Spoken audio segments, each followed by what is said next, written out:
Good afternoon once again to our listeners on Parliament Radio 105.5 FM, our viewers on the Parliament channel, and those of you joining us on the World Wide Web via the Parliament's website, www.ttparliament.org, our YouTube channel, youtube.com/ParlView, and our Facebook page, facebook.com/ttparliament. We are just a few seconds away from the resumption of today's sitting of the Senate.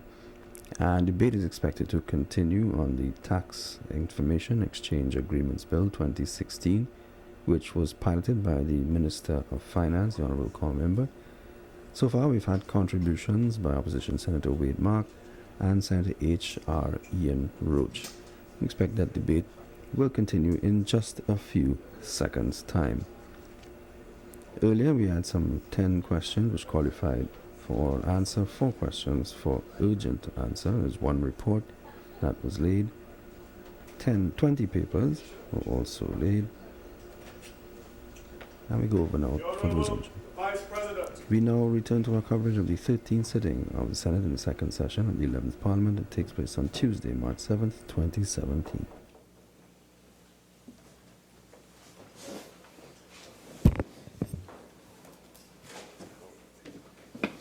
Senator Coppin. Thank you, Mr. Vice President, for the opportunity to contribute to this debate.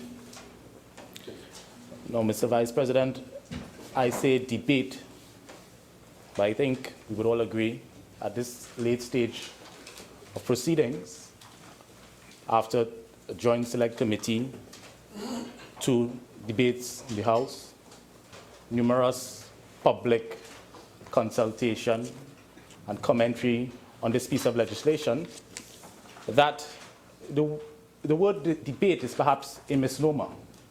In fact, by now I believe we are having a discussion.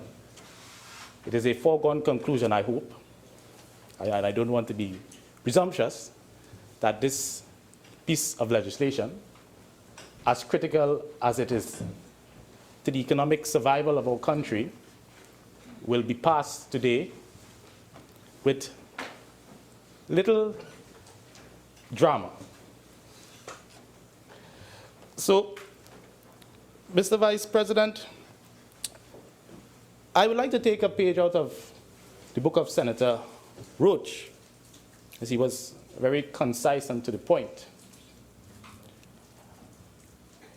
But before I get there, I would like to raise a number of issues that was raised by Senator Mark. And Senator Mark, unfortunately, as he does, took the opportunity to politicize a debate that I think has well run its course. In fact, Senator Roach was very congratulatory of the work of the Joint Select Committee. He went so far as to compliment the good work of Senator Ramdeen, and for the first time in my life, I think, and I don't know, it might well be the last, I would congratulate the good work of Senator Ramdeen. Because during the Joint Select Committee, Senator Ramdeen did in fact make a number of important points, which the government, the responsible government at that, took the opportunity, knowing full well the consequences of non-compliance. We took the opportunity to address each one line by line, paragraph by paragraph, sentence by sentence. And so it was in the other place, with a degree of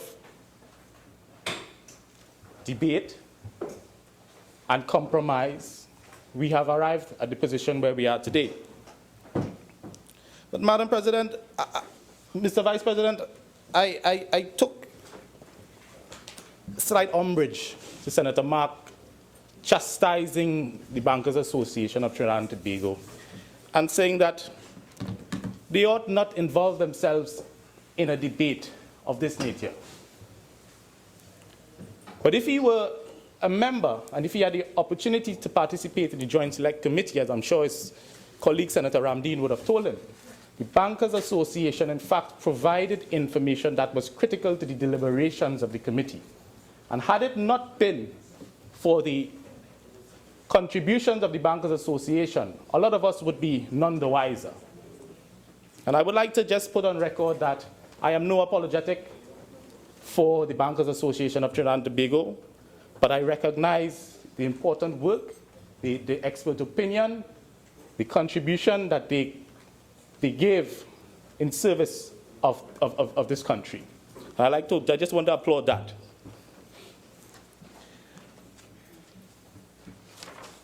Another point that was raised by Senator Mark in his contribution is that he's saying that the other side is committed to good law. And Madam President, I think for the first time, I can say today that we all, opposition, government, independent, we are all committed to good law. And that's why we're all here. But the issues raised today, what he did not say, Madam President, is Mr. Vice President, he did not get to the real issues of this debate. And it's slightly disappointing for a parliamentarian of his experience.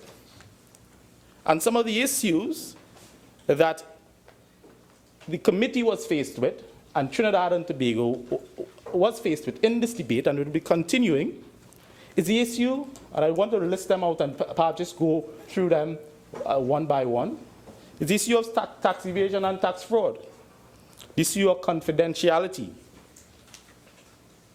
the issues of non-compliance and the consequences of non-compliance with this piece of legislation, the international trends and the principles that govern similar type arrangements, and the international fallout that potentially could have come as a result of not passing this piece of legislation. And Mr. Vice President, tax evasion and tax fraud has been recognized as a serious problem internationally. And for those of us who have an understanding and experience in the banking sector would know that from the year 2000, in particular, the OECD blacklisted a number of countries, and they formed themselves into something called the Global Forum, which recognized the need for international solidarity for the purpose of identifying countries that are not compliant or somehow are not transparent. And it so happened that the reaction of a number of Caribbean countries were named in the reports of the OECD as being not compliant, and they were blacklisted. And these countries took it upon themselves, knowing the potential fallout and how important it was, and their economies was based on the support of the OECD, formed themselves, got their act together, so much so that by the year 2008, many of these countries were no longer blacklisted. In 2008, we had the financial crisis, in which the G8 countries, including the United States, realized that they were losing a lot of money through tax evasion and tax fraud. And it is there the genesis of FATCA, which was passed in the United States subsequently, began. And in 2009, Mr. Vice President, the OECD got together again, reformed itself, and we had the launch and the rebirth of the Global Forum. Now, Trinidad and Tobago is a partner or a member of the Global Forum. It means that we are committed to transparency and the exchange of information. Now, Mr. Vice President, the Minister of Finance would have spoken about our other commitments. He didn't go into the Global Forum, but he would have spoken, and he would have informed this House that, in fact, Trinidad and Tobago has been a signatory to a lot of double taxation conventions with a number of countries. And I have a list here. I wouldn't want to go through it. But when I was doing some research, I realized that this is nothing new to Trinidad and Tobago, exchanging information. In fact, since in Anguilla and Trinidad and Tobago, Antigua and Trinidad and Tobago since 1994. Barbados, 1994. Belize and Trinidad and Tobago, 1994. And the list goes on. US, 1989. In fact, it is contained in this legislation in Part 2. In fact, we have had mutual agreements with the United States for the exchange of tax information for a very, very long time. So it's nothing new to us. And that's why I say this debate really is not a debate. But if we understand the international paradigm, if we understand our history, but we realize, Mr. Vice President, that there really is no debate at all. And it is interesting, Madam President, Mr. Vice President, that this piece of legislation speaks about the automatic exchange of information. So we have gone past the old regime where we request information or information is requested of us. And the world has gone to the new regime where it says that this information should be automatically exchanged. And Trinidad and Tobago, most interestingly, has agreed with the Global Forum that by the year 2018, right, we will be automatically exchanging information with countries in the OECD. And there are 113 countries and signatories to the Global Forum. So 113 with FATCA, right, with the United States. So thank you, the Attorney General, through you, Mr. Vice President, for that correction.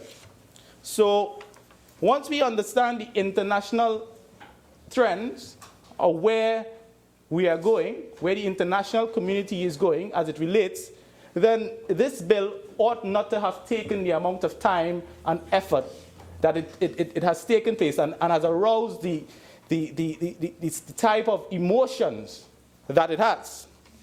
So that's the first issue I would have liked to deal with.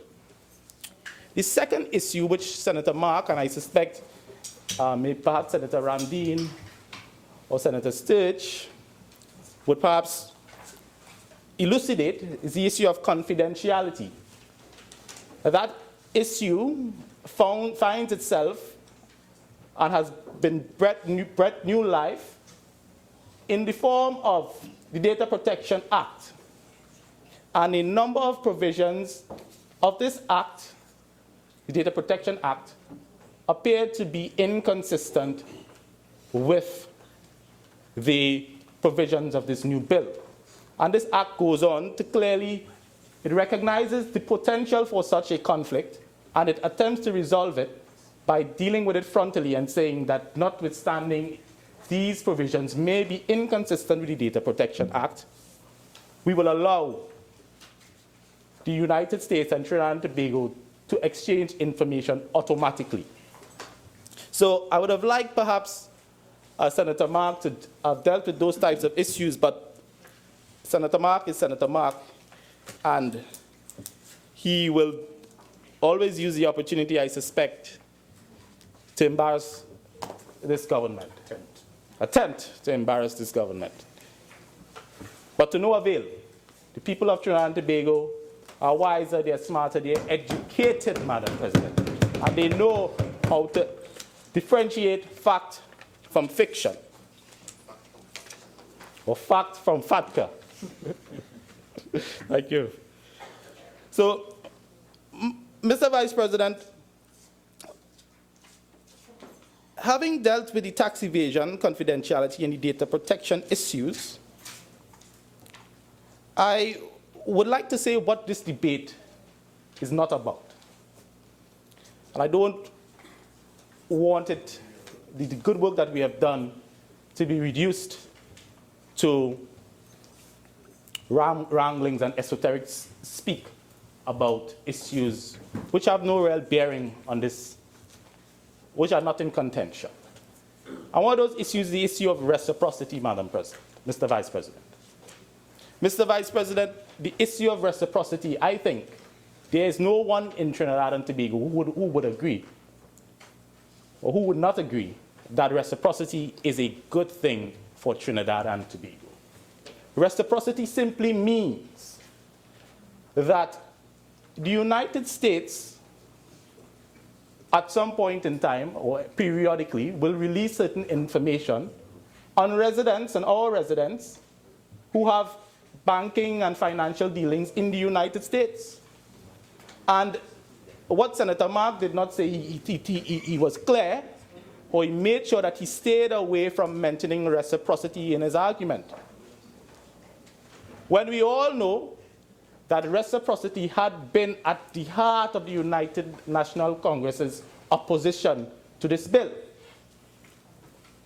Luckily, in the Joint Select Committee, when that issue was raised, the Minister of Finance, in his wisdom, he immediately put it on the table that this piece of legislation is not about reciprocity. It is not about reciprocity. The IGA, the intergovernmental agreement that we have signed, has Model 1A. It's constructed upon the concept of reciprocal exchange of information. And that, again, is trite.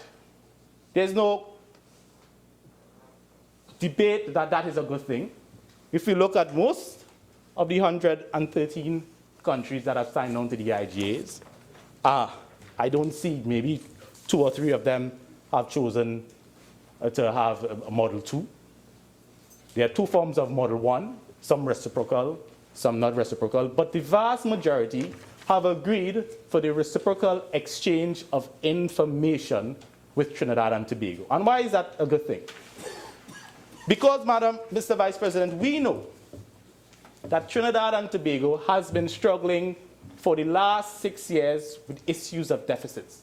And Senator Mahabir, I'm sure when he rises to speak, if he in fact rises, will speak about the deficit problem that we've had in Trinidad and Tobago and the consequential problems it can have for exchange rates and unemployment or whatever.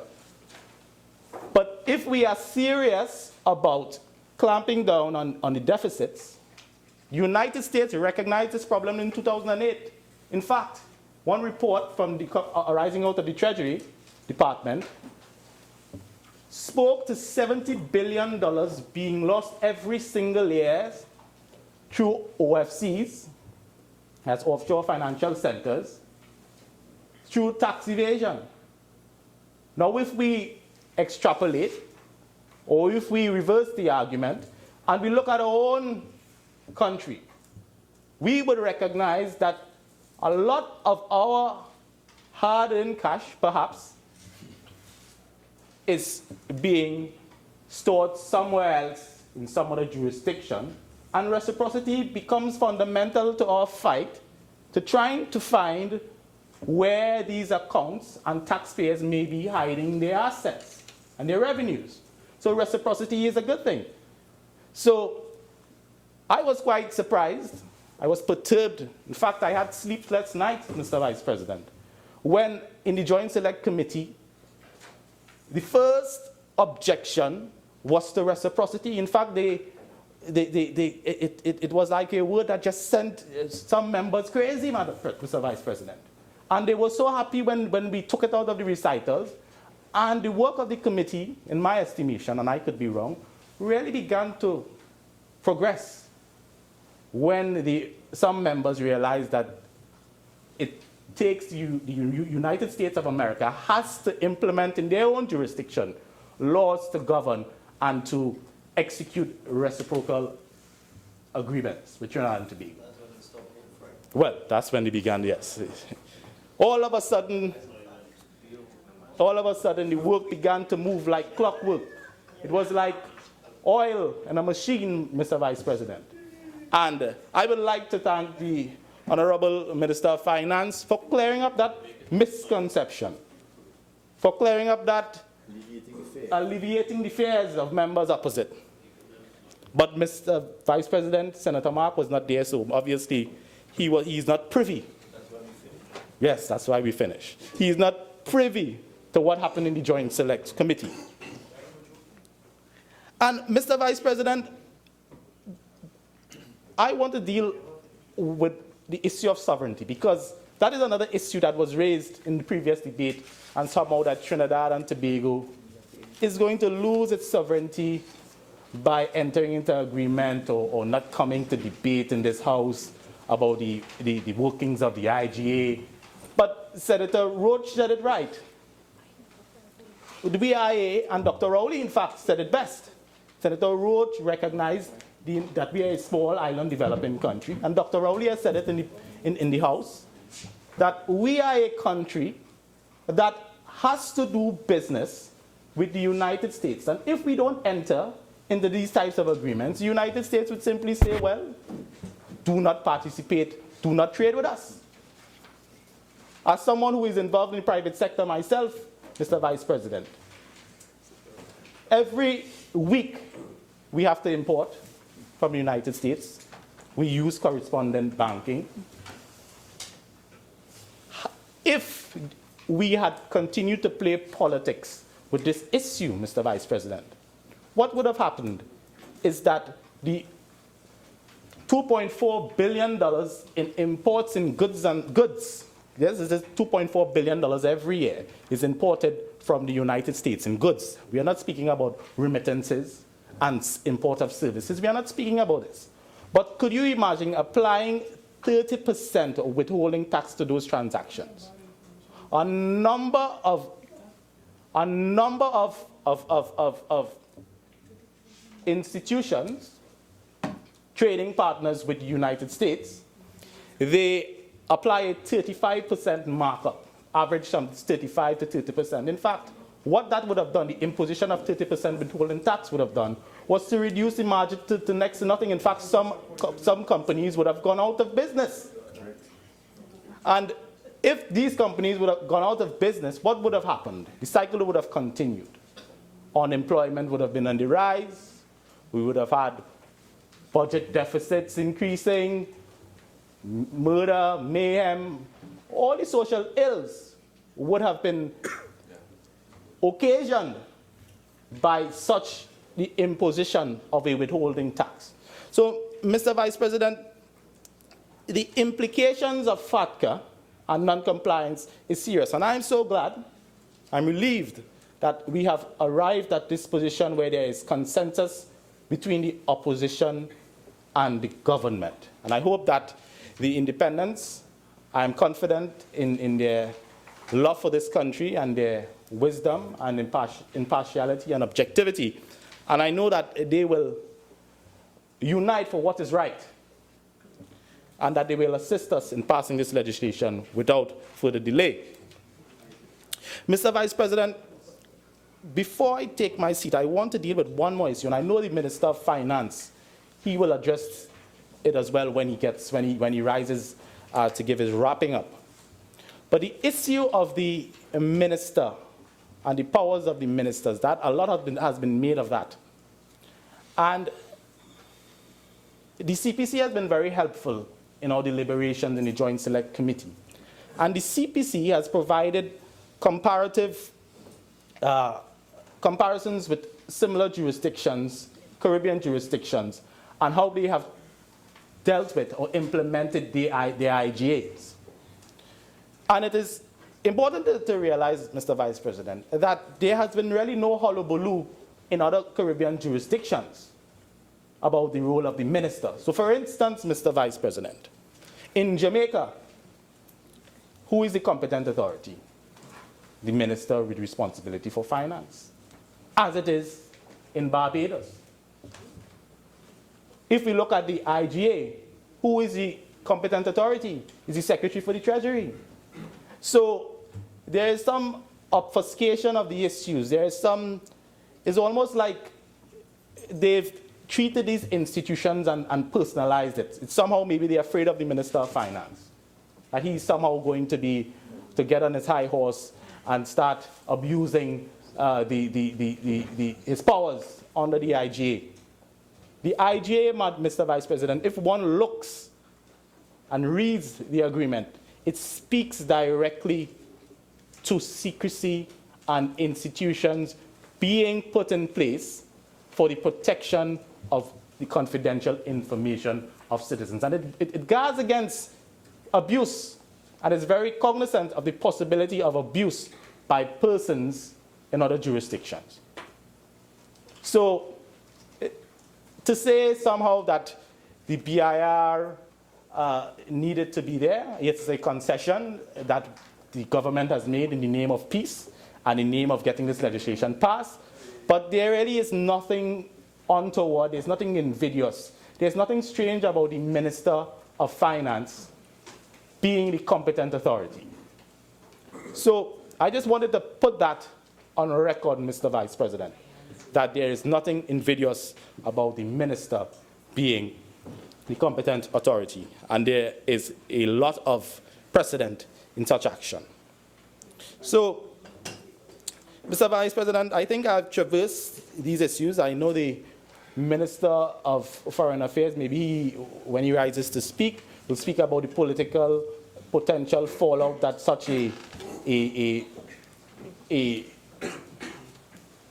stalemate could have had for the relationships between Trinidad and Tobago.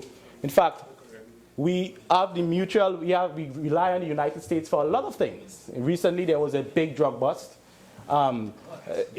largest in this country has ever seen, and we depended on the mutual cooperation of the United States. So why are we risking our relationships with the United States? As my father would say, all for the want of a horseshoe nail? No, Mr. Vice President. We have to be a responsible government, and we need to do what is right. So, Mr. Vice President, in wrapping up, I want to say that we all want the same thing. We all want the elimination of corruption.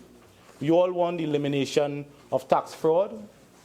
We want to reduce our own deficits, so we want the cooperation of the United States government in providing information so that we can weed out those who have taken the patrimony of Trinidad and Tobago, have utilized our resources, and perhaps have hidden it far and wide.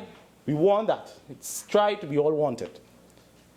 We are committed to reduction of deficits. We all hold the confidential information and sensitive information dear to our hearts.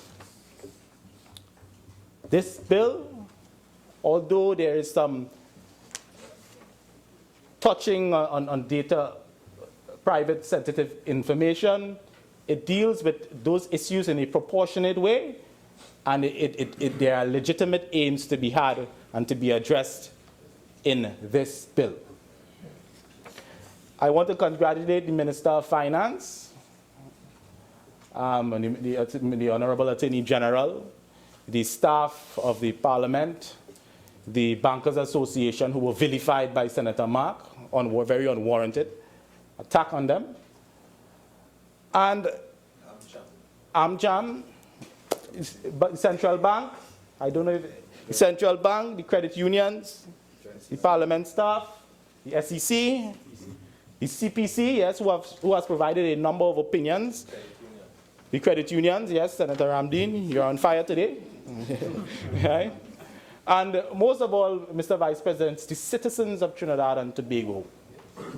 We do everything here for the benefit of the people of Trinidad and Tobago. We act really only in their self-interest. And so, Mr. Vice President, I want to, before I sit down, to say happy International Women's Day to all the women. Being an avid lover of the female form and the female person myself, and respect, I have ultimate respect for the women of Trinidad and Tobago, from my mother to my grandmother to my sister. In fact, I was raised in a house with 3 women, so I have no choice but to venerate them. So in closing, Madam President, let's all just unite for what is right, for the benefit of Trinidad and Tobago, and I thank you.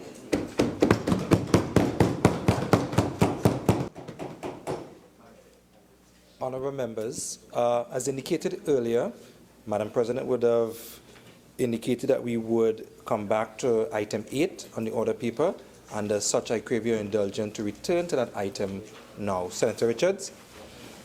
Thank you, Mr. Vice President, and through you to the Honourable Minister of Education. Has the Ministry confirmed whether or not teachers were involved in yesterday's protest at the St. Madeleine Secondary School, and if such teachers were attacked by students?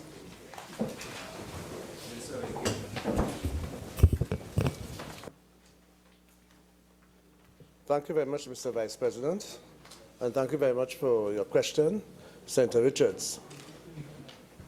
As you will know by now, a team of senior officers of the Ministry of Education visited the St. Madeleine Secondary School, and in fact, I've just returned from that school, and we engaged in a preliminary investigation which revealed that, yes, there were approximately 10 teachers who were attached to the school who took part in the protest action.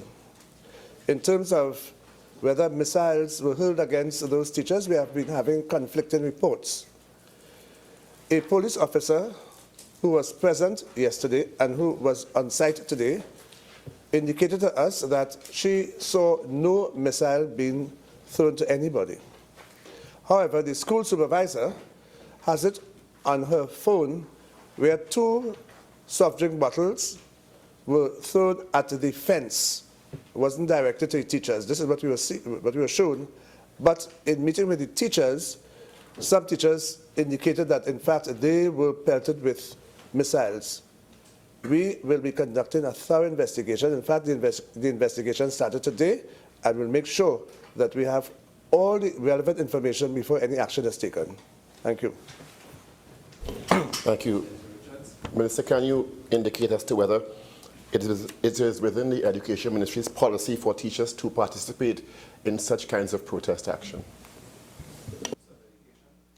And again, this is a very timely question, because as far as we are aware, action like that has been undertaken by teachers can be calculated to bring the school system into disrepute. We have asked our legal officers to look into that matter and report to us. And I'm expecting a report when I return to the office this evening. Thank you again, Minister. Also to the Minister, through the Vice President. In light of the recent protest at the St. Madeleine Secondary School, you indicated an investigation is on the way. Is it that a disciplinary tribunal will be established to investigate the allegations against the principal?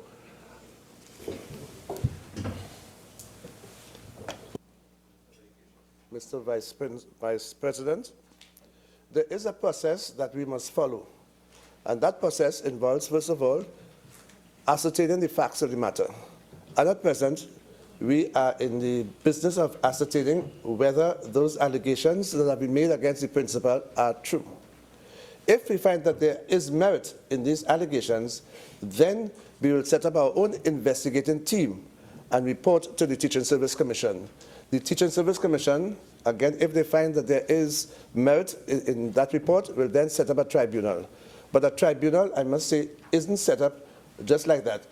A process has to be followed, and we are following that process. Through you, Mr. Vice President, again, can the Minister indicate to this House the status of the principal while this tribunal is being set up and these investigations continue? The status of the principal in terms of whether the principal is on active duty or has been suspended. Is that the protocol? At this moment, the principal is still on active duty. It is only when the Teaching Service Commission has decided that there is a case against the principal, then the Teaching Service Commission can either decide, 1, to suspend the principal, or to remove the principal temporarily, or to dismiss the principal. And finally, through you, once again, Mr. Vice President, with that said and with the admission that teachers were involved, what has the ministry put in place to ensure that this sort of activity does not reoccur, because it's obviously a disruption in the education of the children and also puts the entire teaching profession and education system at some sort of a disadvantage, particularly those students who would need to get their education at that institution? Minister of Education. Thank you very much, Mr. Vice President. As I indicated a while ago, during our visit today, we had discussions with the entire staff. And during those discussions, there were a number of teachers who indicated that they took part in the protest action. We indicated to those teachers that that was not the type of action that we will condone. And we told them that if there is any recurrence to that action, then there will be severe penalties. In the meanwhile, as I told those teachers, and as I just said just now, we have informed our legal department to give us some information and some advice as to how to proceed, whether those teachers, by their action, have been in breach of the Education Act and of the regulations, and whether they have brought the school system into disrepute. Was tutor involved in any way in these discussions? Sorry, sir. That's enough for supplemental questions. You've exceeded the number. Vice President. Thank you. Senator Ramdeen.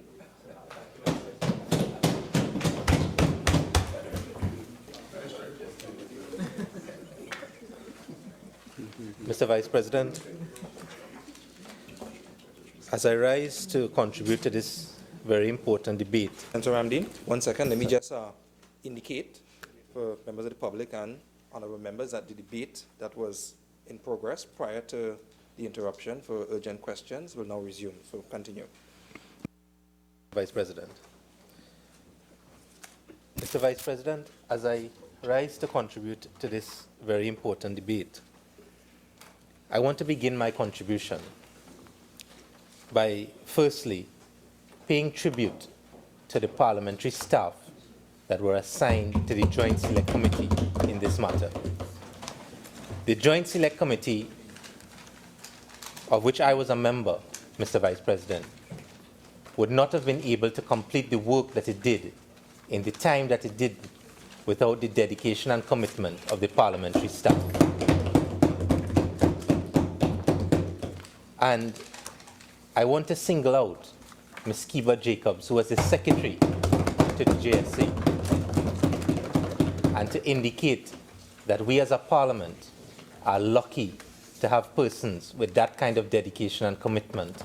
There were times during that GSC, Mr. Vice President, that we would receive emails at 11 and 12 o'clock at night, at 6 in the morning, and that represents a form of dedication. If it could transcend throughout the public service, we will all as a country be well better off. So I want to indicate that at the outset. I would also like, Mr. Vice President, to join with Senator Mark and to indicate my gratitude to the other members of the opposition team that were a part of the Joint Select Committee, MP Tiwari and MP Gopi Singh. And I would like to pay particular tribute to the position taken by the leader of the opposition with respect to this matter.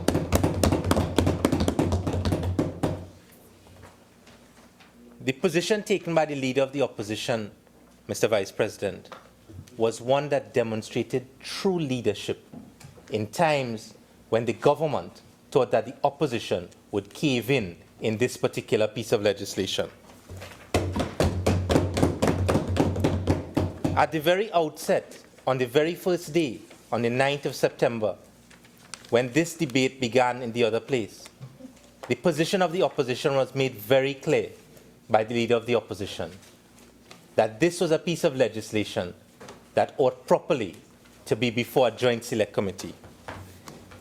And what time has shown is that that position that was taken by the opposition has borne the fruit of this piece of legislation. And I can stand here and say that this country is better off today, and we as a parliament passing this piece of legislation are all better off today because of the work of the Joint Select Committee. I was happy, Mr. Vice President, when I opened the email that presented the documents for debate today, and all of the amendments that were made to this bill in its original form were set out in bold. I wish the general public could have seen the extent to which this bill has been amended. It is virtually a new bill that we are presented with today from what was presented to the House on the 9th of September. That's right. And it is virtually a new bill because of the work of the Joint Select Committee. And I'm not going to discount it. I'm not going to discount the work of the opposition in this matter, because you can take the 500-page Joint Select Committee report, and the Minister of Finance, in his reply to wind up this debate, can contradict me if he wishes. But this is the product of the work of the opposition in this country. 500 pages. 500 pages. Go through it, Mr. Vice President, and you will see not a single suggestion for an amendment by the government. Not one. I was very disturbed, Mr. Vice President, when I listened to the debate in the other place. And on the 13th of February, 2017, this country was told that a decision would be made on the next date with respect to this bill. The Honorable Prime Minister, in contributing to this debate in the other place, told the country in his short contribution that in 1 week's time, next Thursday, the country will see and the people will see whether the opposition will support this bill or not. And they will judge the opposition by that. Mr. Vice President, I want to indicate to the government that this opposition will not be bullied into passing any legislation in this parliament at all.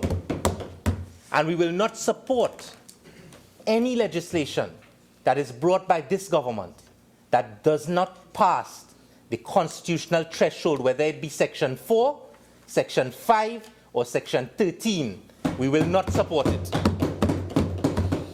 And I want to indicate that any piece of legislation that this government seeks to bring to this parliament, whether it be in the other place or here, that we consider does not pass that constitutional threshold, whether it be a 3/5 majority, whether it be you want to withdraw the certificate, whether it be you want to boast that you will bring legislation and you don't need a special majority, I and this opposition will ensure that every piece of legislation that this government passes that infringes the rights of the citizens of this country is challenged in the courts all the way to the Privy Council.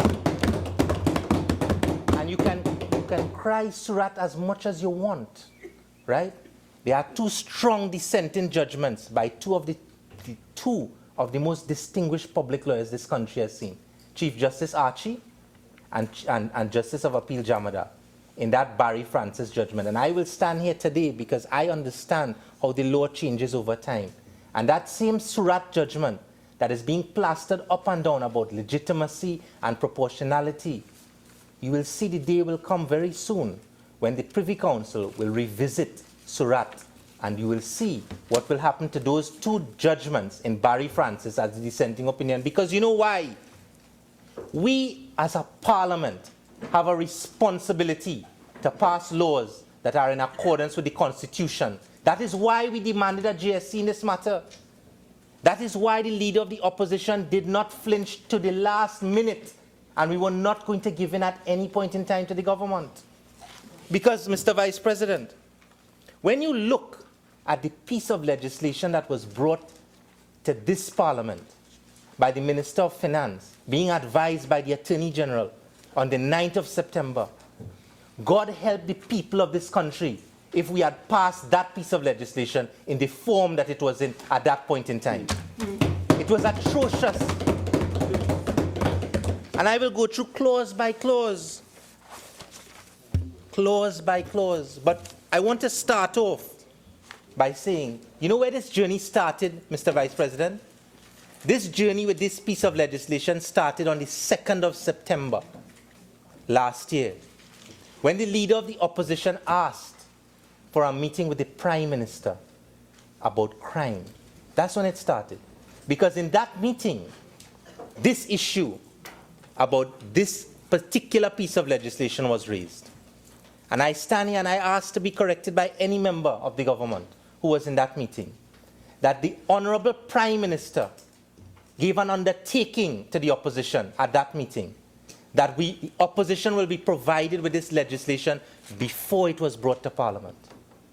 so that the opposition and the government could meet, discuss our way forward, so we could work together. And right after that meeting was completed, the Honorable Prime Minister had a press conference before the opposition could even talk. And you know what he said? Time will tell as to whether the opposition will hold true to their word. But you know what time really told us? That it was the government who couldn't hold true to their word. So the undertaking that was given to the government, to the opposition by the government, and none other than the Prime Minister, was broken before this legislation was even brought to Parliament. When this legislation was brought to Parliament on the 9th, on the 12th, as Senator Mark indicated, there was a meeting between the government and the opposition. And we came out of that meeting with the Minister of Finance going on record by saying there will be a joint select committee to deal with this piece of legislation. The Minister of Finance today set out the chronology from the 9th of September to the 6th of January to today's date. And I would like to be allowed to correct that chronology because the Minister of Finance was very selective as to what took place. The Minister of Finance carefully told the Parliament and the people of this country about what steps were taken by the government. And like the Attorney General, when the leader of the opposition was ejected and when the opposition didn't come. But, Mr. Vice President, what the Minister of Finance did not tell the people was what was contained in those two letters that were written, one by the Treasury Solicitor and one by the Minister of Finance himself. The debate started on the 9th of September. The meeting with the government was on the 12th of September. Mr. Vice President, all of the excuses that have been given by the Minister of Finance about why a joint select committee could not be established before are simply excuses. Because after the 12th of September 2016, on the 21st of September, the Minister of Finance himself wrote to His Excellency John L. Estrada, United States Ambassador to the Republic of Trinidad and Tobago, United States Embassy, 15 Queen's Park West, Port of Spain. Dear sir, and I want to read into the Hansard records to show you the attitude that the government had to passing this piece of legislation. Because in the other place, the Honorable Prime Minister said over and over that this opposition never intended to pass this legislation. Never intended to pass it.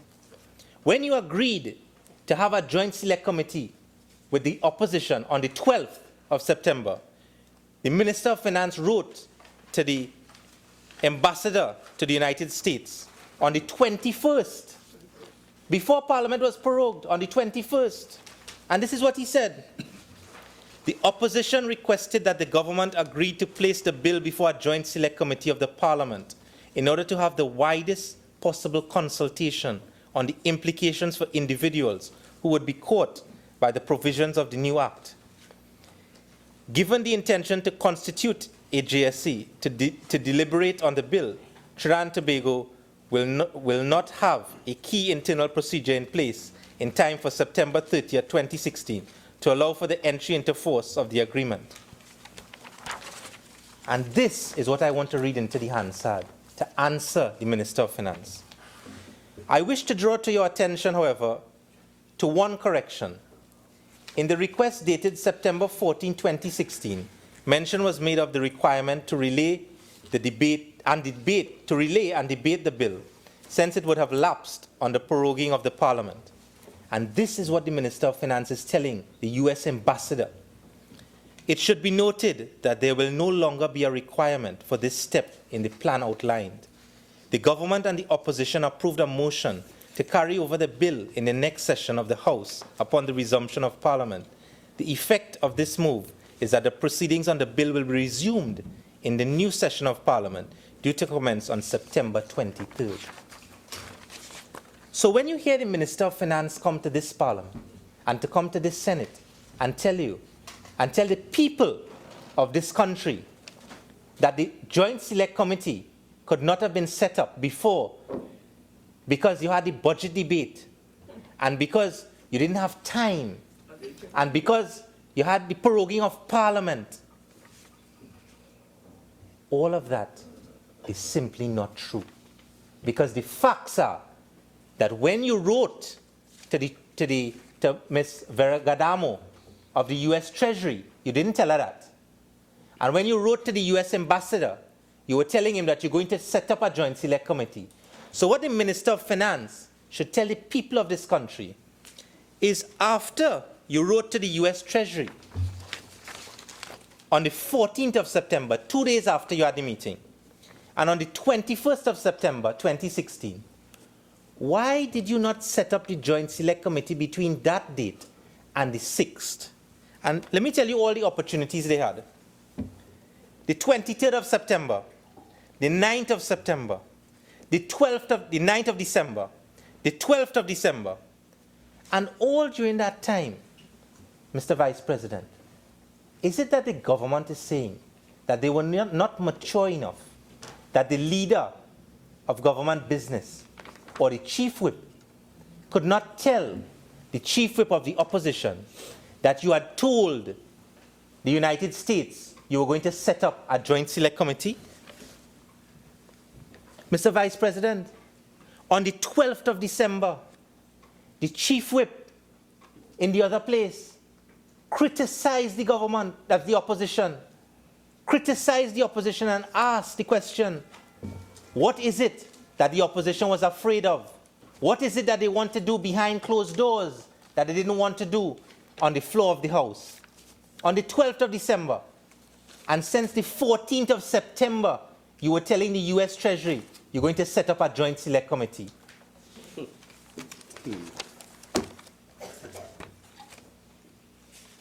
Mr. Vice President, this debate started on the 9th of September. We are presented here in the Senate today on the 7th of March 2017 with a piece of legislation and asked to pass it some 6 months after it was presented in the other place. 6 months after it goes through the lower house, after it is subject of a Joint Select Committee,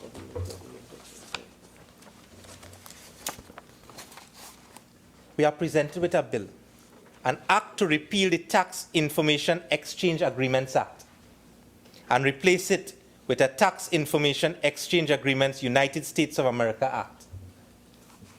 I don't feel very good, Mr. Vice President, that when you turn to the interpretation section of this piece of legislation, you will see that after GSC, after 4 times you try to amend the act, you come here today, and what are we asked to repeal? Look at what former act is defined as under this piece of legislation. Former act means the Tax Information Exchange Agreement Act. Well, there's no Tax Information Exchange Agreement Act.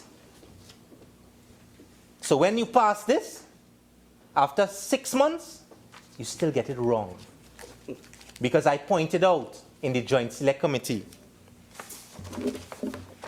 the verbatim notes are here. There is no Tax Information Exchange Agreement Act.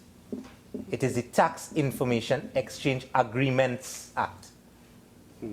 So when I pointed it out, you still have it here, passed in the lower house, come to the Senate, and you still get it wrong.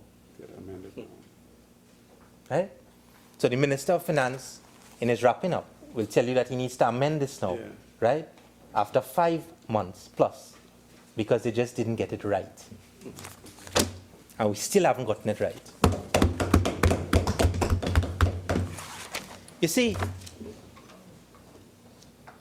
it's very ironic that we were told by the chief whip in the other place, telling the opposition, what is it that you want to do behind closed doors that you don't want the public to see? Well, I wish that the public had really seen what had gone on in that JSC. Because if the public had seen what had gone on in that JSC, you would really be wondering why they are sitting there and why we are sitting here.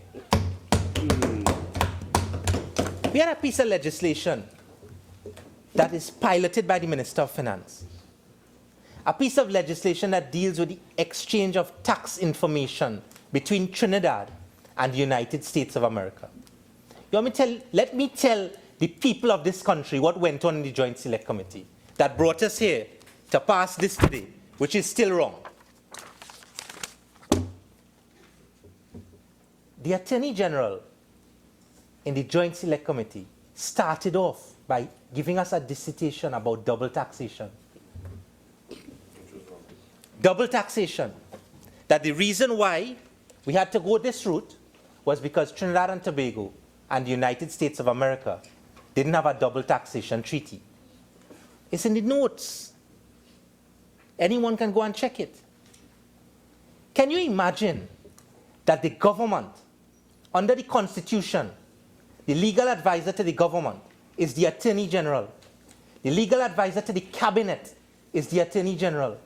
That you go up and down Trinidad and tell them about tax information exchange agreement. You hold all consultations you talk about that we realize after you never held at all, right? And you come and tell us. The legal advisor to the government comes and tells us that Trinidad and Tobago doesn't have a double taxation treaty with the United States of America. And that is why we must go this route. I would expect, I don't need advice if you are the Attorney General. I would expect, and I wouldn't expect you depending on the CPC and the LRC and the Treasury Solicitor to tell you that if you're passing a piece of legislation, go and find out. It is your responsibility to do it, to the government and to the Cabinet and to the people, whether you have a double taxation treaty. In the 5th meeting of the GSC, the CPC is telling us, Mr. Attorney General, we have a double taxation treaty. We have a double taxation treaty. 5 meetings down in the GSC, you know. Right? 1971, we have a double taxation treaty. You wanted to pass legislation, right? You wanted the opposition to support you on the 9th of September, on the 23rd, on the 12th of December, and you as Attorney General don't know if you have a double taxation treaty with the country. You want to pass this legislation to exchange information? You really serious about this lawmaking process? And in the 5th meeting, the Attorney General will tell us, I was advised. I was advised. Well, you know what I want to know? Mr. Coppin was giving thanks to the CPC, sorry, Senator Coppin. I apologize. Senator Coppin was telling us, I want to thank the CPC. I want to thank the CPC. And we want to thank the LRC. And we want to thank everybody.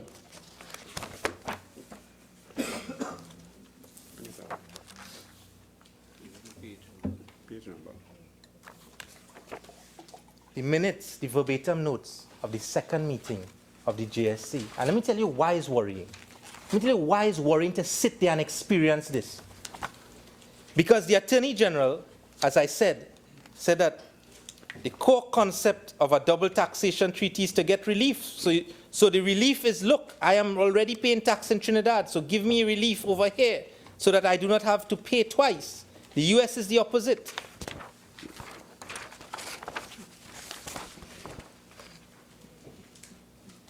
What we have with the US is only a TIEA. We do not have a double taxation with them. I would give you a list. We prepared a list of all jurisdictions that have either double taxation or TIEA. So hear how bad this is. Hear how bad this really is. You prepare a list. You prepare a list. You tell us in the GSC, you prepare a list of all the countries with double taxation treaties. But the one that we do in the act to exchange information with, you don't realize it have no double taxation treaty. You know what we got? It gets worse than that. The list that was prepared. You know what we were told? Let me tell you what we were told by the Attorney General. Since Trinidad and Tobago already had legislation governing the sharing of tax information with the United States, which gave effect to an agreement concluded in 1989, and the IGA agreement signed between Trinidad and Tobago and the United States speaks to the existence of that agreement. Listen to this. The approach by Trinidad and Tobago was to amend the TIEA Act of 1989 to include the IGA 2016.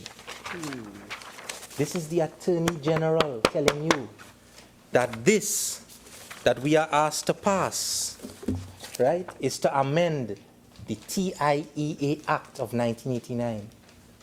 The Attorney General of Trinidad and Tobago didn't understand the difference between what it is to amend and what it is to repeal. That is how bad it is. So, when the Attorney General tells you, when he tells you in the debate in the other place, and I don't want for 1 minute to misquote what the Attorney General has said in the debate in the other place, that all of the amendments, look at here, the Hansard of the 23rd of January 2017, this is what the Attorney General was pouring scorn on the opposition. None of the serious amendments or reflections in the bill originate from the opposition. None. That's what the Attorney General is telling you in the other place. He says, if one were to categorize the 4 amendments brought by Senator Ramdeen on the 16th of February, you could perhaps fairly add 1 more amendment. And that 1 amendment is the removal of the minister and the replacement instead with the competent authority being the Board of Inland Revenue. So pour scorn on the opposition. The opposition not responsible for anything. The bill passed just like that, and it reached in this form just like that. Mr. Vice President, the Minister of Finance didn't do it, and I said I will do it. So let's go, and let me take the Parliament through what the advisor to the Cabinet and the government said the opposition wasn't responsible for. Start off with, the title of the bill was wrong. Right? The title was wrong. The preamble was wrong. Right? The preamble. If you can't get the preamble right, what you will get right? We had to correct that too. Can you imagine?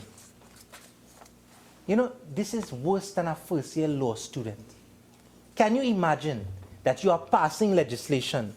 You are the advisor to the Cabinet and to the government, and you pass in legislation, the most fundamental, simple clause that you have to pass and say is that this act is inconsistent with Section 4 and 5. You know they couldn't do that as well?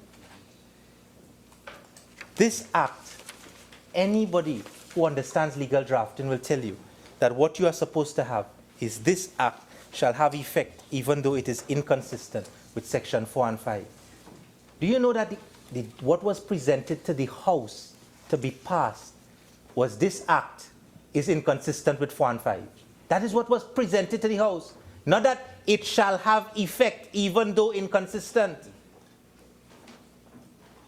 And you wanted us to go on the floor of the House and pass that. That is what you wanted to give to the people of Trinidad and Tobago. Mr. Vice President, when you look at Section 8, what Section 8 does is that Section 8 allows the competent authority, which Senator Mark has already dealt with, is now the BIR because of the position taken by the opposition, allows the BIR to exchange information, notwithstanding the data protection provisions and the other secrecy provisions in legislation that we currently have in our jurisdiction. You know, when they presented this in its original form, nobody in the government, nobody in the AG office, nobody in the CPC, nobody in the LRC realized that there was a secrecy provision in Section 55 of the Financial Institutions Act. So that was totally out. Nobody didn't pick up on that. So the opposition had to put that in. the Attorney General says, that ain't no big thing. That's nothing substantial. You go in again. So what they decided to do was you split the act into two parts. One dealing with the 1989 TIA and one part dealing with the 2016 IGA. When you look at Section 8, in order to exchange information under the IGA and in order to exchange information under the TIA, you had to have Section 8 in both parts of the legislation. You had to have it in relation to the 1989 TIA, and you had to have it in relation to the 2016 IGA, because that you had to be able to give the competent authority the security that if they exchange information in breach of these provisions, they will not contravene the law. Lo and behold, on the advice of the Attorney General, advising the Cabinet and advising the government, Section 4 of the Income Tax Act, totally out of the IGA, the 2016 IGA. Section 55 of the Financial Institutions Act, totally out of the 2016 IGA. Any other law that restricts the sharing of personal information, totally out of the IGA. What it is we were really asked to pass. Where would we have been if the opposition didn't redraft this for the government? We would have been in a position where the legislation is passed and the competent authority, every time they exchange information, they're in breach of the laws of Trinidad and Tobago. And the Minister of Finance, the Attorney General, the CPC, the Treasury Solicitor, the LRC, nobody can pick it up. And the Attorney General is telling the country that don't worry about that, because that ain't no big thing. The opposition not responsible for that. Well, when the Attorney General contributes to this debate, he will tell you who was responsible for it if it wasn't the opposition. And point in the verbatim notes, and point in the minutes, and show where all of the changes, all, not some, all of the changes that were made to this legislation were not made by the opposition.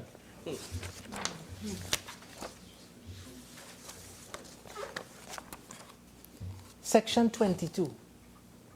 You are taking people's personal information and giving an authority the power to take that information and transfer it to another authority in another jurisdiction. People's personal information. And you know what was the penalty that was put in this legislation in its original form? $30,000 fine. $30,000 fine and a summary offense. Because of the work of the opposition, and let me put it on the record of the Hansard, in spite the opposition of the Attorney General, the Minister of Finance agreed to put in a clause that increases the penalty for disclosing information on summary conviction from $30,000 to $100,000 and 3 years imprisonment.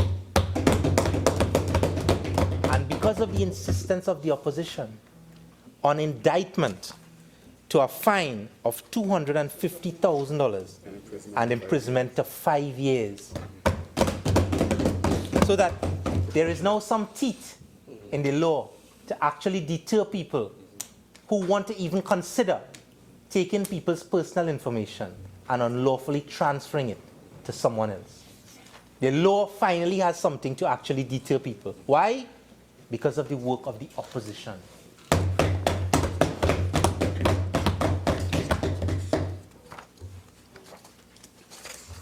There was a clause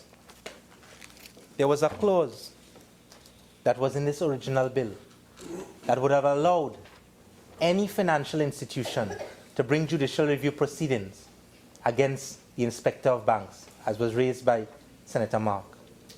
It is because of the insistence of the opposition that we saw the wisdom in taking that out, because we understood what could have happened in that case. But one of the most disturbing things that I heard in this debate in the other place was when the Honorable Prime Minister dealt with the proposed amendment to give people notice that their information was going to be transferred. The opposition proposed in the minority report that one of the safeguards that we wanted to put in the legislation was that persons would be given notice that their information would be transferred after it has been transferred.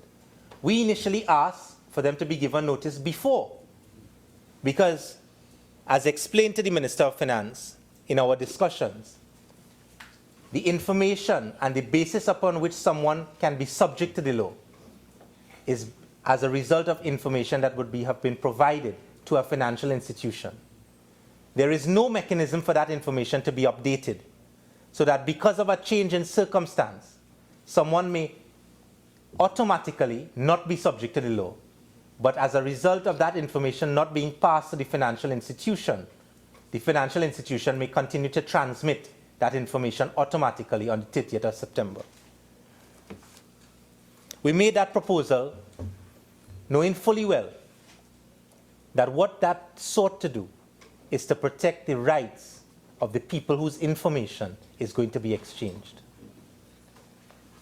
The chairman of the JSA, the Minister of Finance, indicated that he would get advice in the matter from the Treasury Solicitor as to whether that was a provision that the government would agree to. Mr. Vice President, lo and behold, because the opposition proposed to give people notice that their own personal information was going to be transferred without their consent, pour scorn on the opposition. You know what the opposition was told, Mr. Vice President? The opposition was told that they put that clause in there to fatten the pockets of lawyers. A clause that was going to protect the rights of citizens. The opposition was told. Senator, you have 5 more minutes. 5 minutes.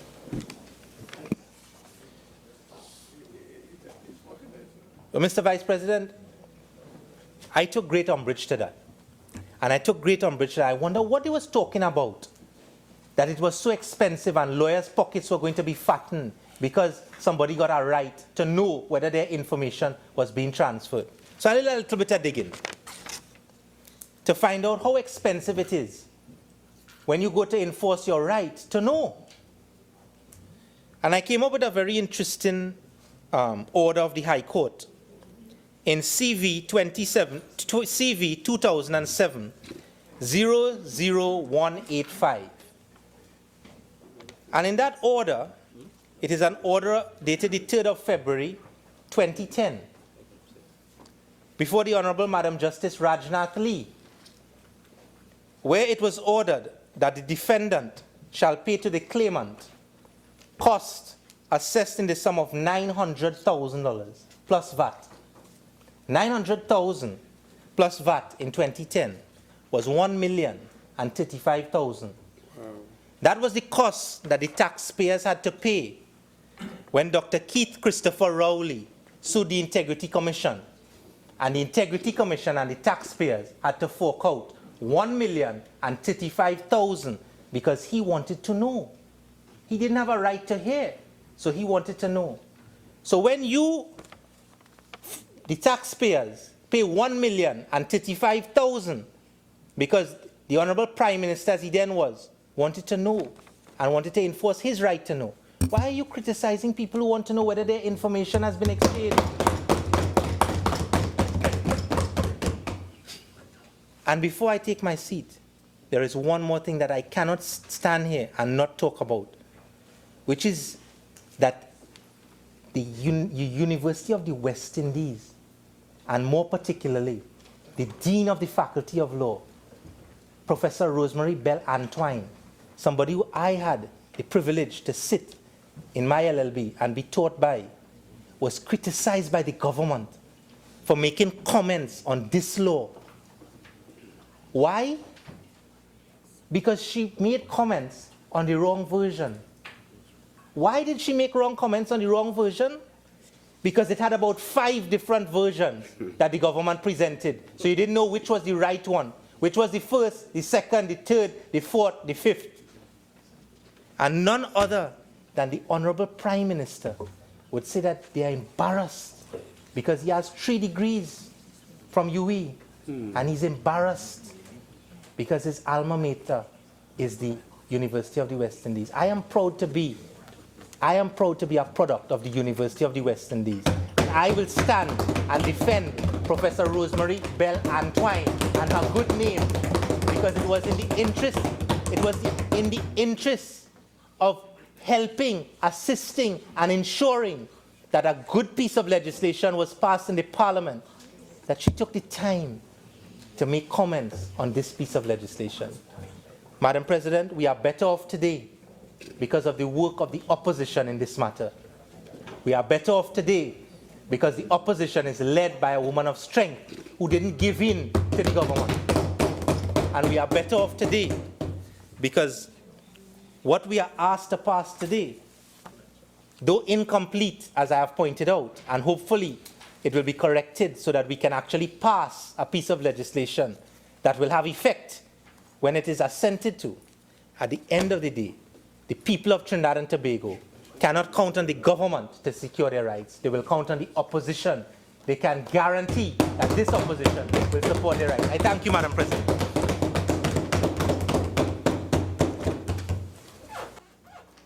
Senator Shrikissoon.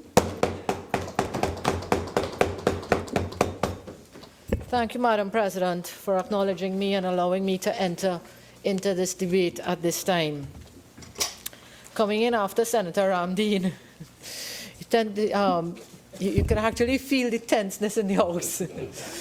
But I want to say that I don't intend to create or foster that type of ambience or environment in the House.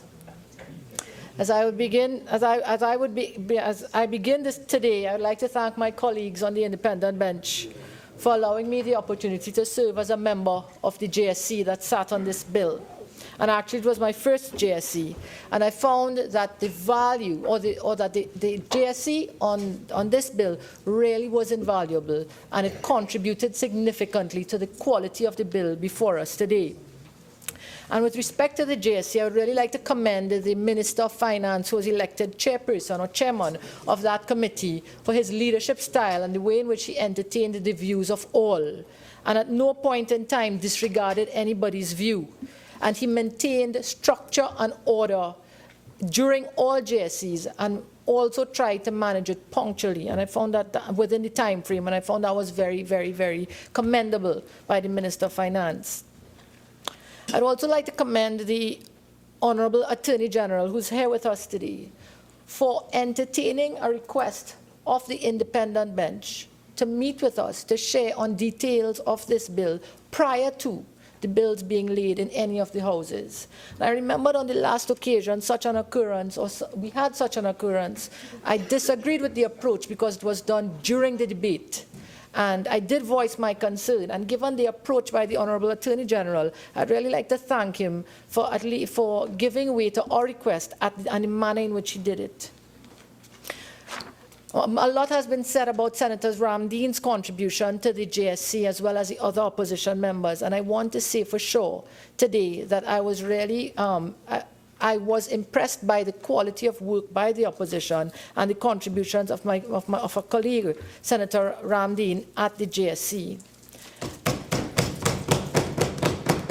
And as the Honourable Minister of Finance did say as well earlier on today, Senator Roach, who's not here with us, my fellow colleague on that committee, he was always there to ask relevant questions, probing questions, and he was always trying to ensure that whatever was being done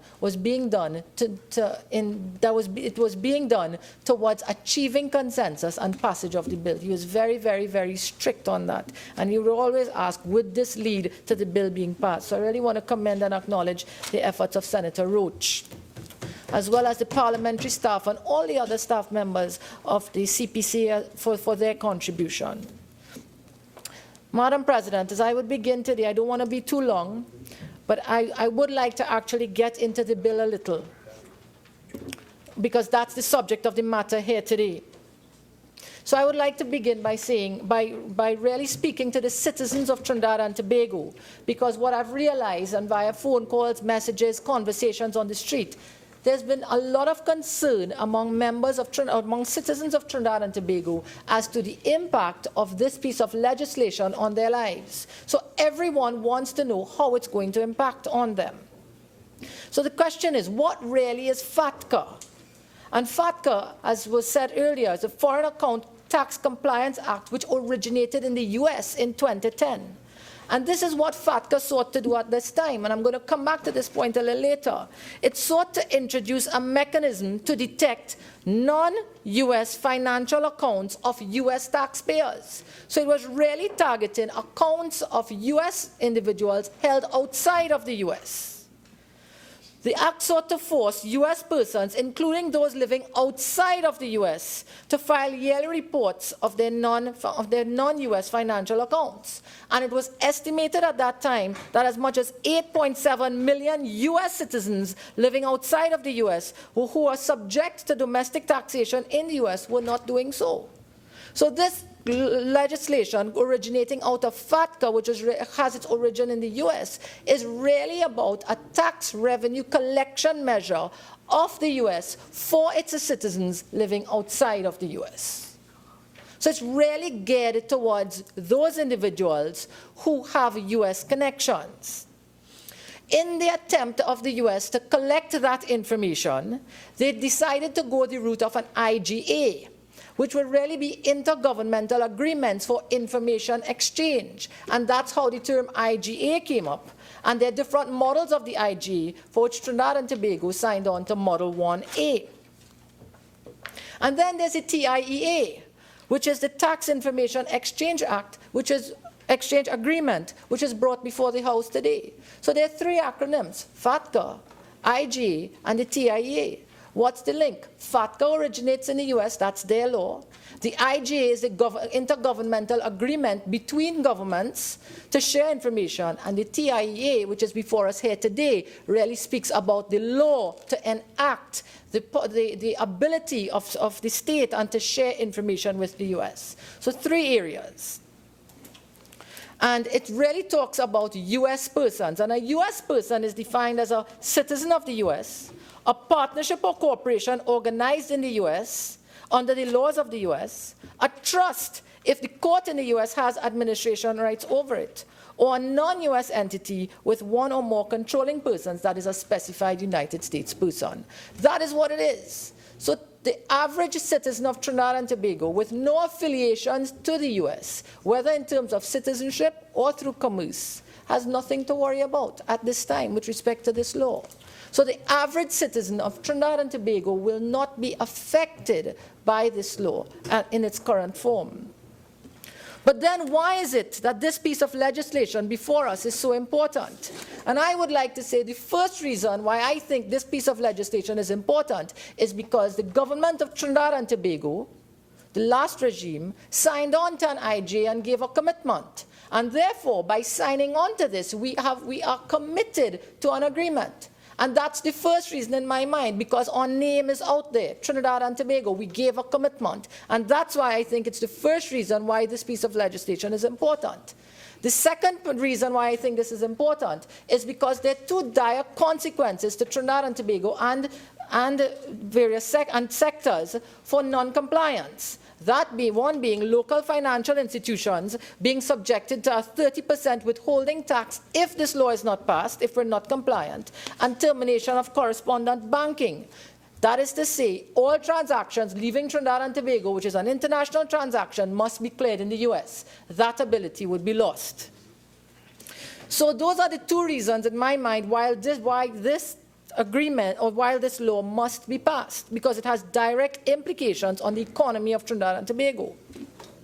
With respect to the bill before us, clauses 1 to 4 identifies the title of the bill, provides an interpretation of the bill, as well as highlight that this bill is inconsistent with sections 4 and 5 of the Constitution. Clauses 5 to 8, Senator Ramdeen says, refer specifically to the TIEA agreement of 1989.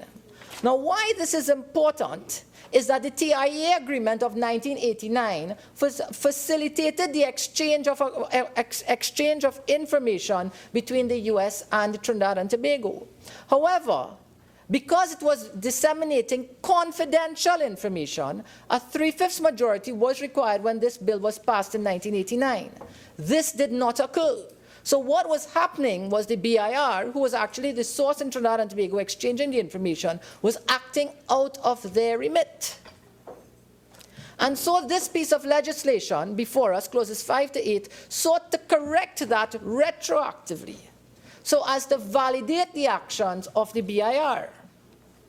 So with that in mind, clauses 5 to 8, given that it was geared towards correcting the actions of the BIR over that period, I would support it. The problem is, in my mind, how can a situation like this go unregulated or unaccounted for, or not being able to identify the shortcoming over 27 years? That's half the life of our independence. How is it that an arm of state can conduct its operations in a manner that is illegal and share information about citizens or US citizens in a way that doesn't conform to the law? And I am saying today, that is of concern to me as a independent senator. How can an arm of state function illegally and permitted to do so over the period and remain unregulated? That is of concern. That is of significant concern. So I would like the government, because they are in power now, they are occupying the seats of authority, to ask each of their institutions and arms to do an evaluation on their functions and determine whether or not they are acting according to the laws which they are governed by. I distinctly remember the Honorable Minister of Finance saying when he assumed the portfolio of Minister of Finance, he read every piece of legislation concerning the Finance Ministry. And so today, it's an important point. While it's affecting the BIR, we may actually need to look at all the arms of state, all the institutions of state, to ensure that the laws which govern their operations is consistent with the actions with which they perform. And if it's not, we need to correct it now. And this is very important for the advancement of our country. Can you imagine a country spending time on legislation today, to pass legislation today, to govern actions of 27 years ago? We are supposed to be heading in a forward direction, but the time spent now is to correct actions of the past. It cannot be a practice where we are passing legislation to correct actions that affect passing legislation to affect times past. It can't be. We need to be forward-looking. And I would like to see Trinidad and Tobago preparing laws in advance of things to come, so people can be expecting and knowledgeable of what is to come, rather than occurrences, and then we have to pass laws to say, well, okay, this has already occurred, we need to correct it now. I don't support that approach at all. It's a reactive approach. Thank you, Senator.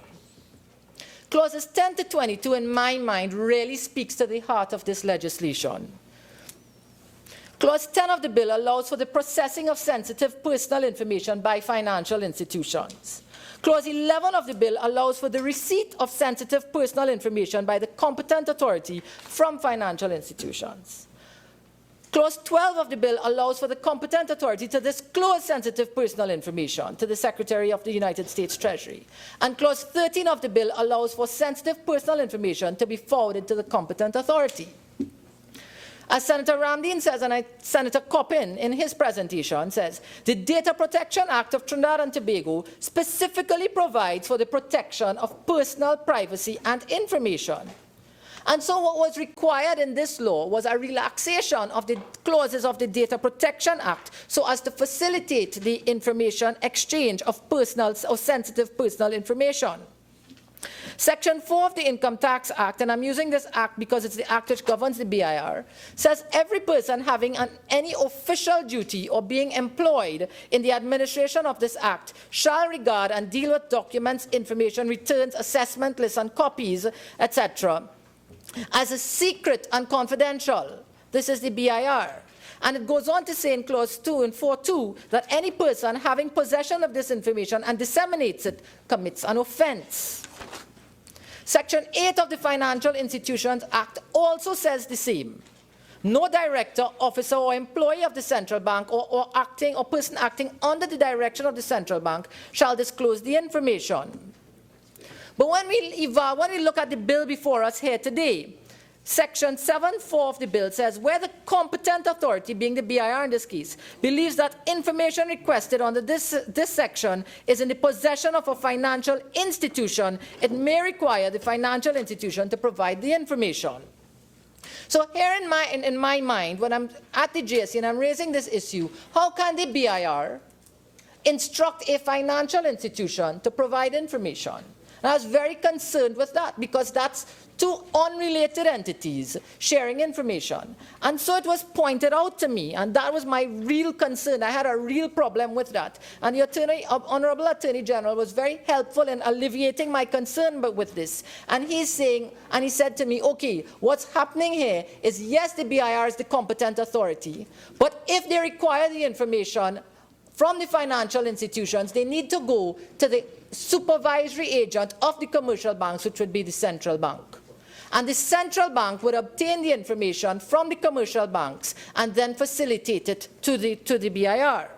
Therefore, Clause 24 of the bill amends the Income Tax Act by empowering and authorizing the board to request financial information. So the board has the power now to do so, but for the specific purpose of the TIEA and nothing else. Section 25 of the bill amends the Central Bank Act by including the functions of the central bank to supervise financial institutions and insurance companies.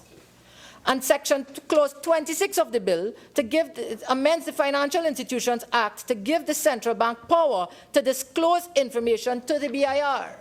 So the laws were amended so as to facilitate the information exchange, information specific to the TIEA.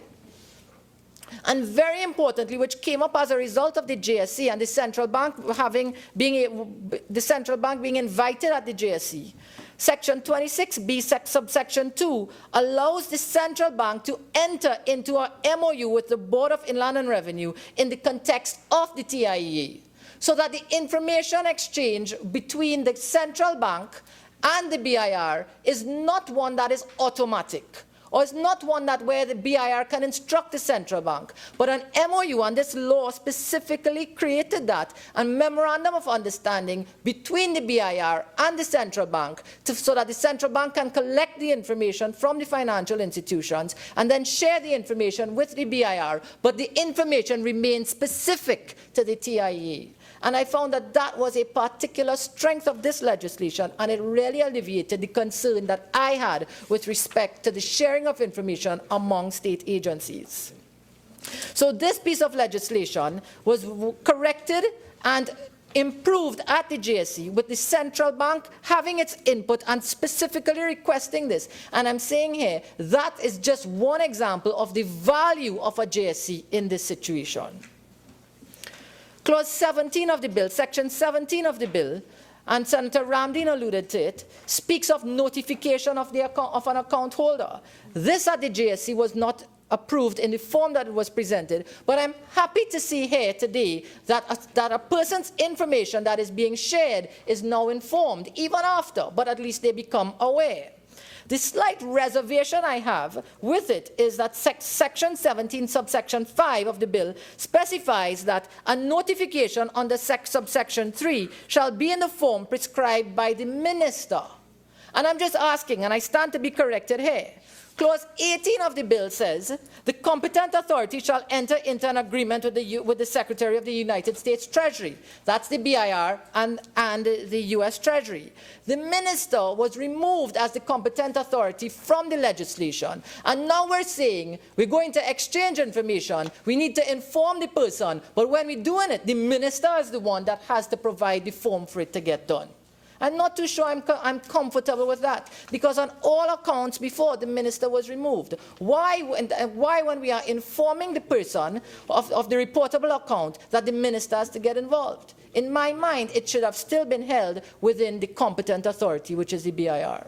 So I just ask for that to be considered at this point in time. Senator Ramdeen as well addressed fines briefly in his presentation, clauses 8, 2, and 23 of the bill before us, which specifically increased, or from the form of the bill that we had before, specifically increased the fines and the period of conviction, or the sentence, for people, or for those who choose to disclose the information. And I am saying I'm in full support of this. But at the JSC, this was really spearheaded by the opposition, and I really want to commend Member Tiwari at this point in time for really sticking to his position and saying, listen, forget everything. Understand the damage that could be done to someone if their information is exposed. And he's saying, understand the position that you're putting them in if this information is disclosed, because it's such highly sensitive information, and therefore the fines should actually be at a place where it's an absolute deterrent for anyone to do so. And I support that piece of legislation and the increase in fines.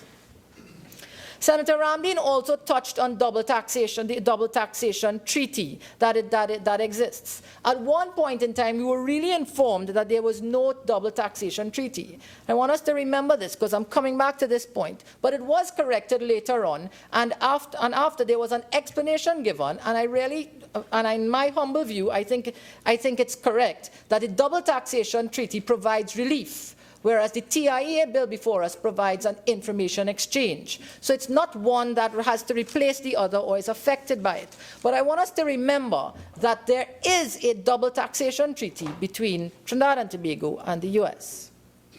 So with respect to the content of the bill, I really want to say that as a result of the JSC, in my mind, the bill has evolved into a substantive piece of law that I really think is a good piece of law. Now, I cannot judge the law because of it's not my area of expertise, but the level of improvement and amendments that was done to the bill at the JSC, I really think it's a lot better in the form that it is now than when we started, the benefit of the JSC.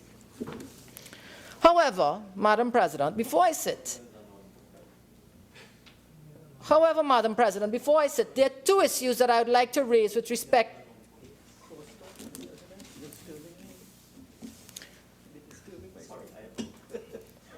Madam President, I'd really like to make 2 points again before I take my seat. And this is with respect to the model of the IGA. Now, I'm aware, and I need to say this, that the existing government was not in power when the IGA was signed. I need to say that because that's the point that I would like to make. When the IGA was signed, Model 1 of the IGA, now there are two models, Model 1 and Model 2. Model 1 of the IGA says, the partner jurisdiction agrees to oblige its foreign financial institutions to identify US accounts and report specified information about them to local authorities in partner jurisdictions.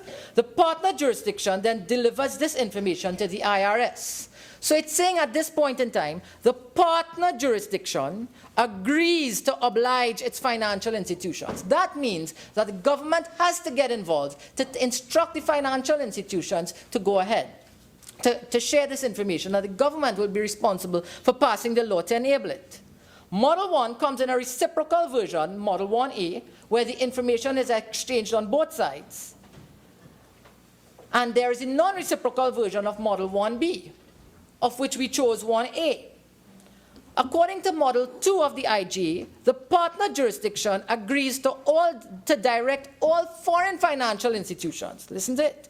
Model 2 of the IGA says the partner jurisdiction agrees to direct all FFIs, foreign financial institutions located in the jurisdiction, to register with the IRS and report information concerning US accounts directly to the IRS. So there's a substantive difference between Model 1 and Model 2, where the government passes legislation in Model 1 to allow the FFIs, foreign financial institutions, to share information through a competent authority, which is the BIR, to the US.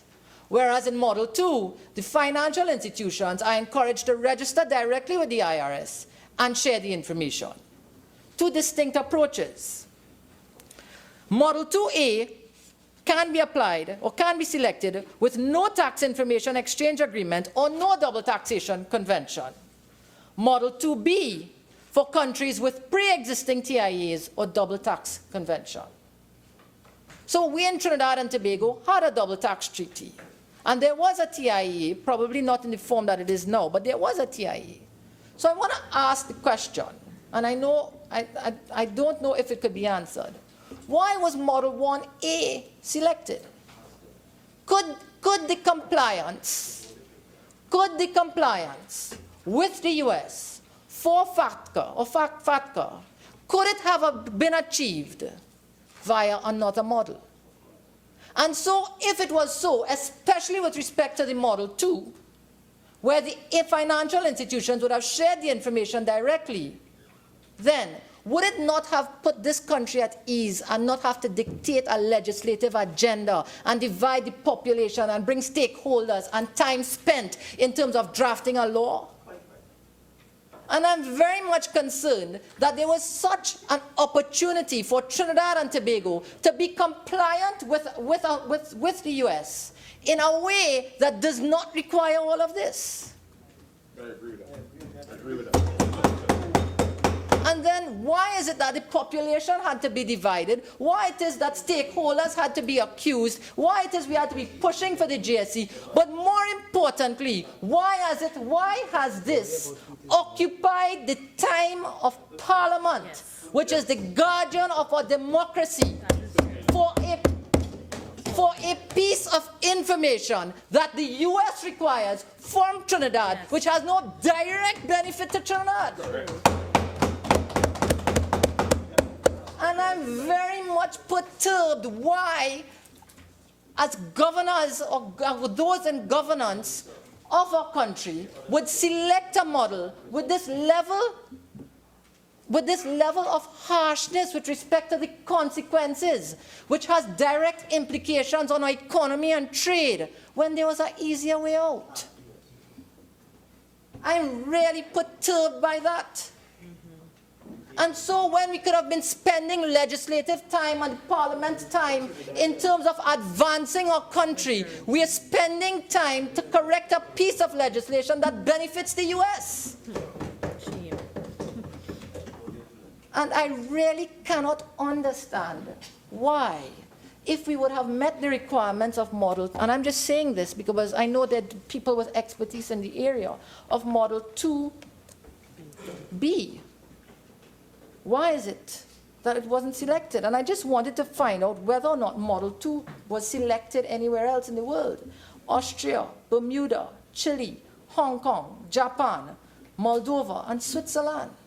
So it's not to say that that's a model that's existing or that's available that countries did not take.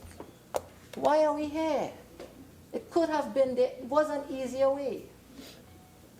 And so I'm very much concerned that after 55 years of independence, 41 years of a republic, if I'm correct, that our legislative agenda is being dictated by a policy of a foreign jurisdiction. I really don't appreciate that. I really don't appreciate that. Nobody does. And so I even asked the question today, when this law is passed, after all of this, what's the benefit to Trinidad and Tobago? Is it facilitating trade? That was existing before. So in my mind, by signing on to this in the form that we did, was there anything that Trinidad and Tobago gained? And I'm not, if someone could help me, that'll be fine. But I'm not too sure that I can see the answer. And the second point I want to raise is the one of the JSC. And in no way my intention is to become political or involve myself in any of the political debates between parties. All I'm going to say with respect to the JSC is that both Senator Ramdeen and Senator Mark read from a document dated September 14th by the Treasury Solicitor and one by the Honorable Minister of Finance to His Excellency John L. Estrada. I don't need to read the document because it has been read before, but in both cases, in both letters, an assurance was given for a JSC. On September 14th, 2016, an assurance was given by the government of Trinidad and Tobago by saying establishment of a joint select committee, a JSC of the Parliament by mid-November 2016. And all I want to say with respect to this JSC with respect to this JSC is, as a country, when we give a commitment and it's in writing, it represents the people of Trinidad and Tobago. And while the JSC was important, and it did occur, it did not occur according to the timeline prescribed in our own correspondence. And that, in my mind, does not speak well of Trinidad and Tobago. More so, in an attempt to meet the deadlines imposed, the JSC had to meet quite quickly. I'm sure all of us were willing to do so, but it could have been avoided. And so it brings me back to the question, or brings me back to the situation. It reminds me of the legislation or the error that occurred with respect to the THA elections, where we rushed the timelines so tight that we actually had to meet here on a special occasion to validate an election rate.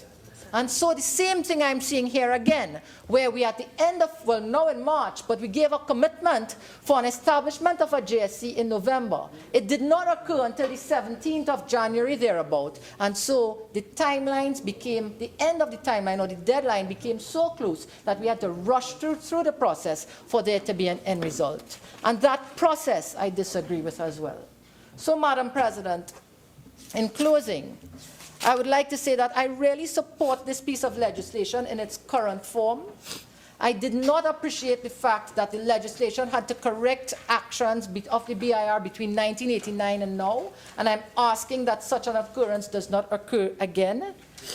And with respect to the models, the style of governance of Trinidad and Tobago, irrespective of who's in power, I'm saying when we are making decisions that affect the lives of the people of Trinidad and Tobago, we need to be aware and we need to be cognizant of the implications and make decisions and choose models in this case that has the heartbeat of Trinidad and Tobago and the people of Trinidad and Tobago at the center of the decisions, and not other interests which complicates and perplexes the entire situation and places us in a dilemma such as this, which could have been avoided in my mind. Thank you, Madam President.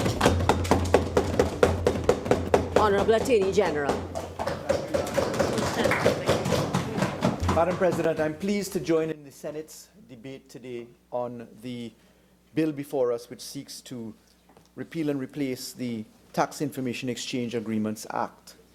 Madam President, I wish to compliment the Honourable Minister of Finance for piloting this measure from the early days of September 9th, 2016, come forward to today's date.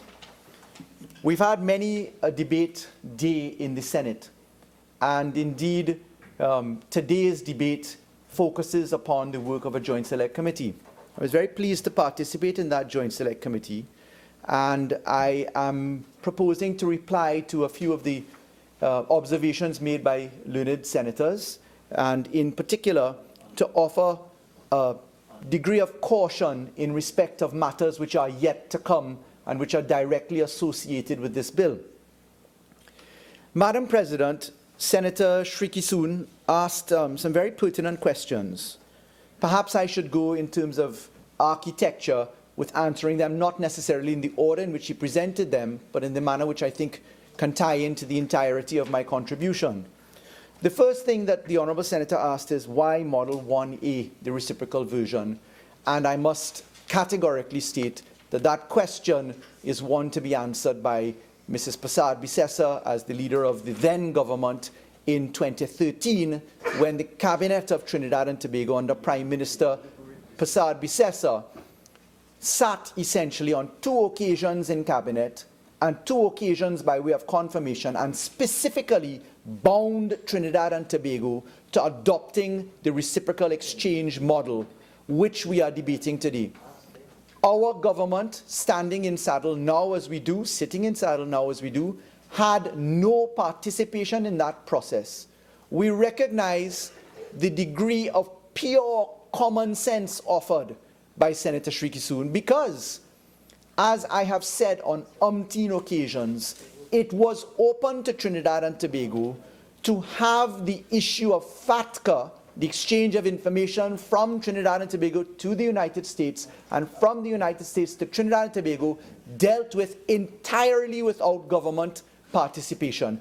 It could have been done by way of financial institution self-regulation, and it is, put in very simple terms, it was well open and still certainly a very valid question for Trinidad and Tobago's financial sector to say, listen, you, my customers, are now going to be invited to indicate whether you consent to your banking information, which qualifies under what the United States FATCA law wants, whether you consent for that information to be given to the United States of America.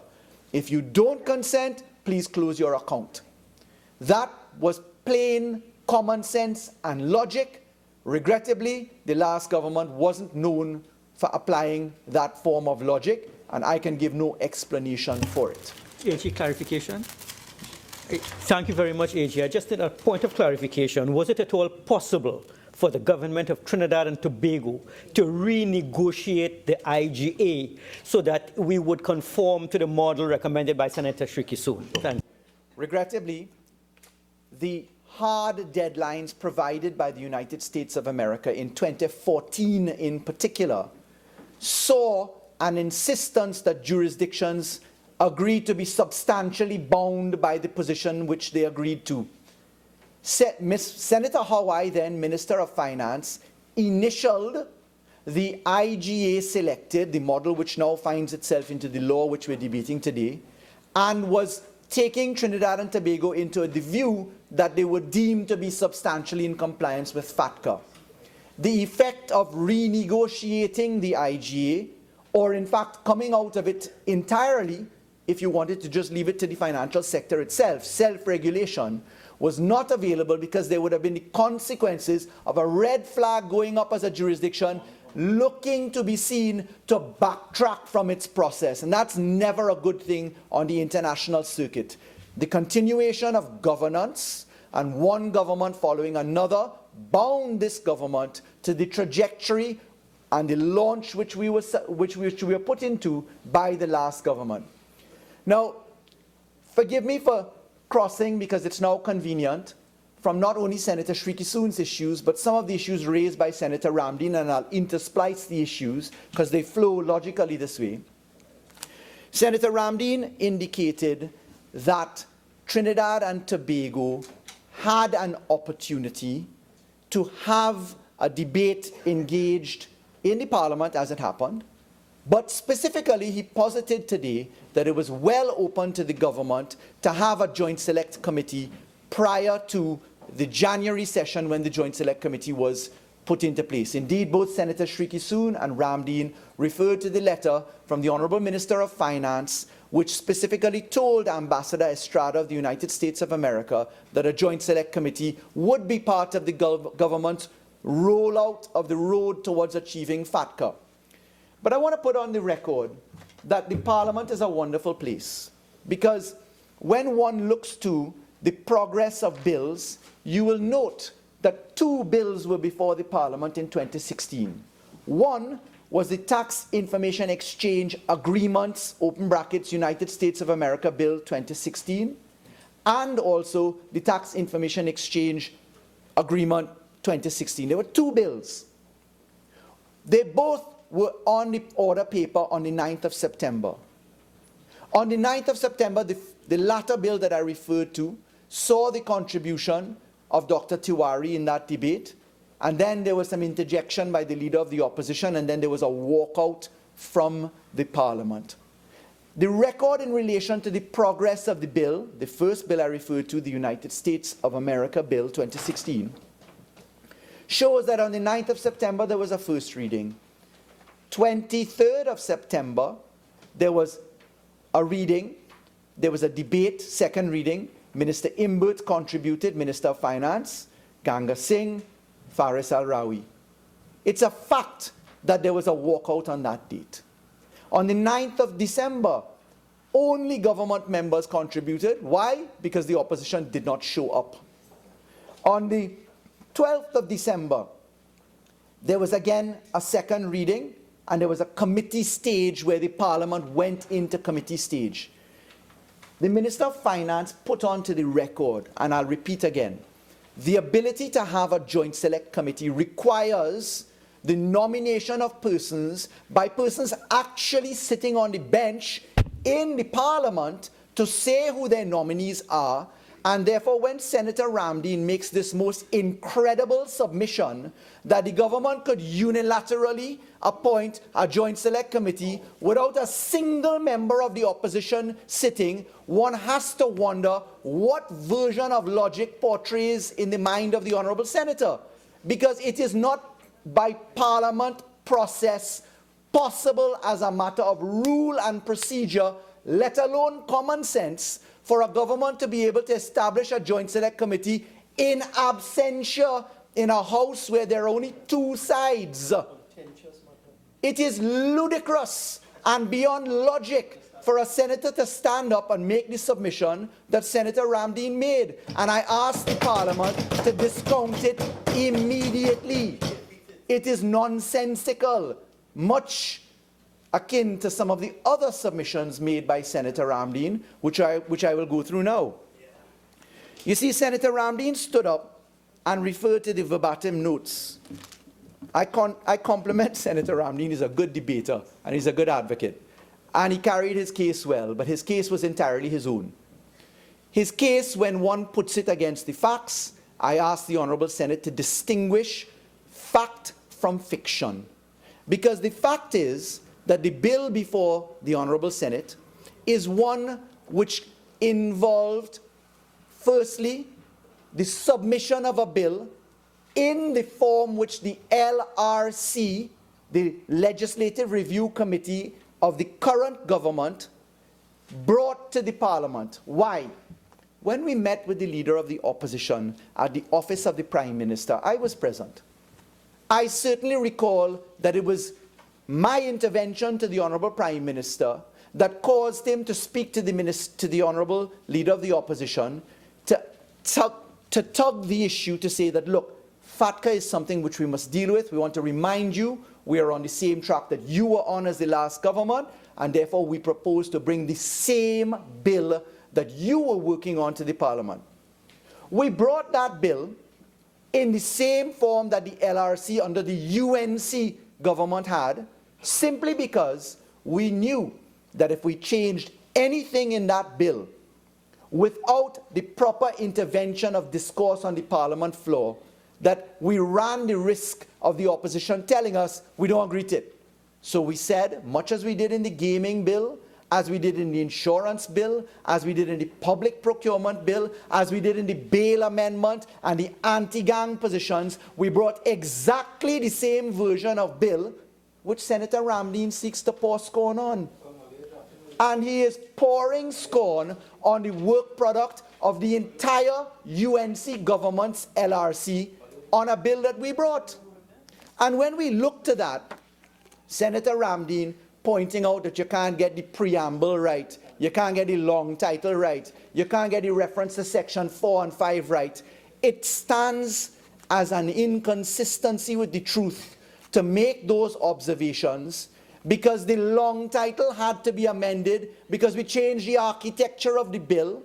The short title had to be amended for similar reason.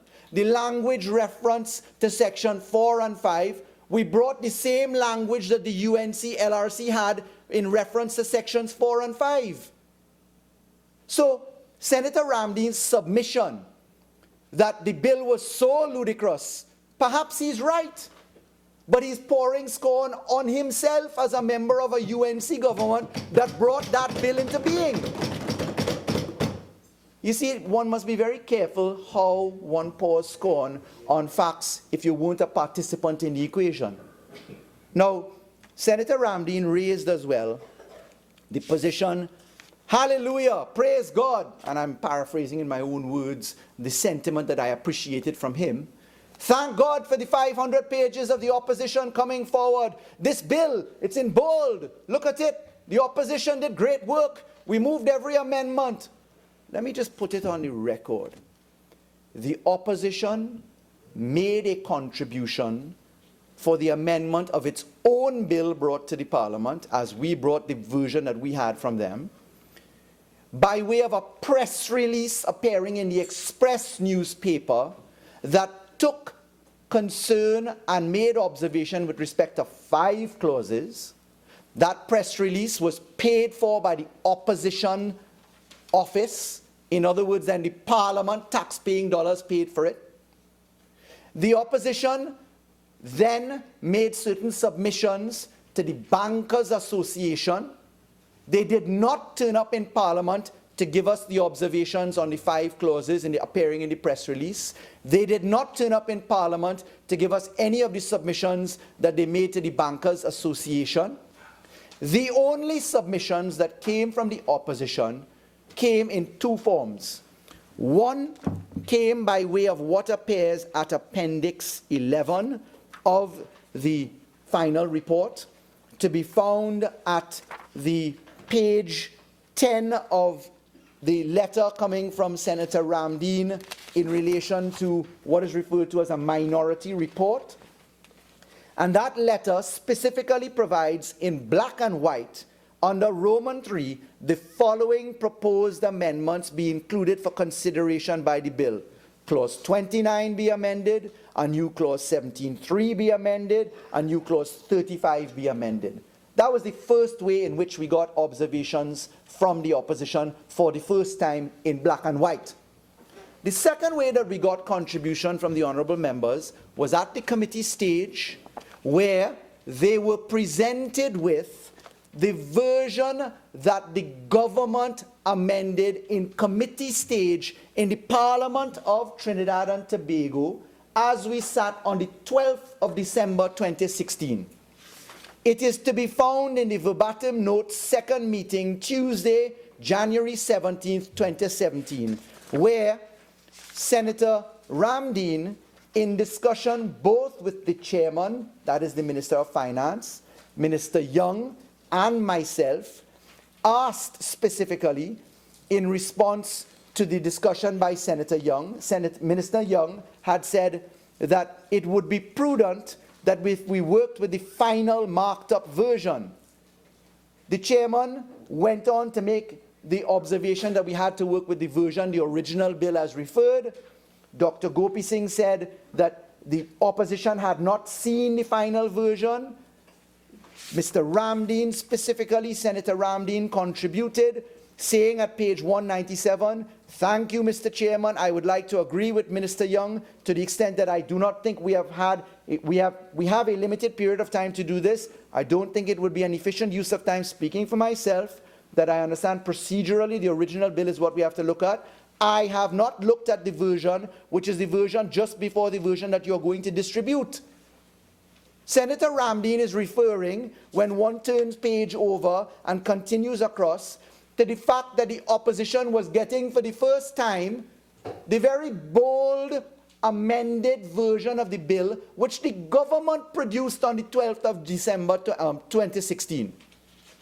So I find it incredible that Senator Ramdeen could stand up here and say that the bold amended versions that appear in this final report is the work of the opposition. Now, I really didn't want to condescend to who did what, but it was put out in chapter and verse by Senator Ramdeen, and it stands as such an untruth that I must address it. Senator Ramdeen also went into a criticism. Imagine the legal advisor to the government, the Attorney General, got it wrong that there's a double taxation relief. I wish to put onto the record, as is found at Appendix 7, where a comparative brief submitted by the Chief Parliamentary Counsel appears, that as a matter of fact, on page 426, Trinidad and Tobago is stated by virtue of the documentation which I, as Attorney General, took ownership of, that Trinidad and Tobago had no double taxation relief treaty. I make no apology for relying upon the advice that I was given by the CPC's department, but the minutes will also show, the verbatim record will also show, that because the CPC's department falls under the Attorney General's office, it is proper for me to take what I get and hold responsibility for it. So there's no mistake of fact, but Senator Shrikissoon got it absolutely right. The discussion, which is found at page 199 of the verbatim minutes, will show that in describing where this law came from, Trinidad and Tobago was told that we are bound not only to the process of following through with what the last government did, but we're bound to seek to amend the Tax Information Exchange Act. And let me stop for a moment. The amendment under law, there are many ways in which one can amend. You can amend by deletion. You can amend by deletion and replacement. You can amend by repeal. They are all amendments.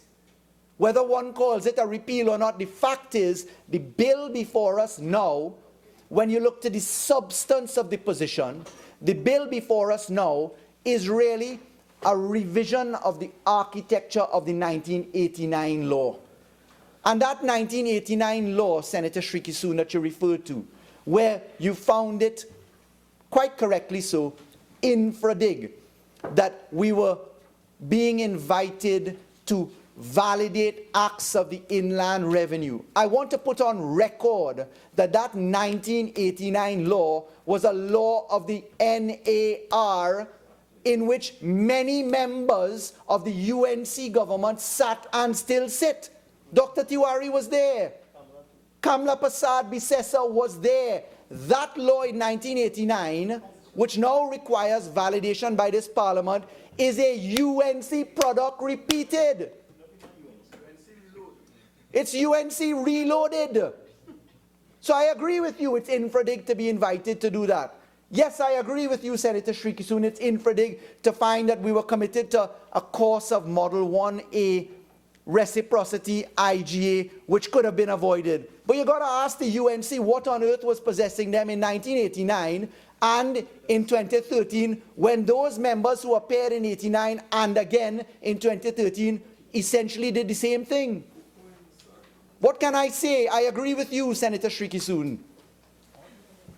Where we get to the position of the amendment of this law and the architecture of this law, it's important to put on record of the submissions made by Senator Ramdeen, as is to be found at Appendix 11, relative to how we were then being invited to amend certain clauses. Senator Mark was boasting a while ago that the matters are going to be laid in Parliament.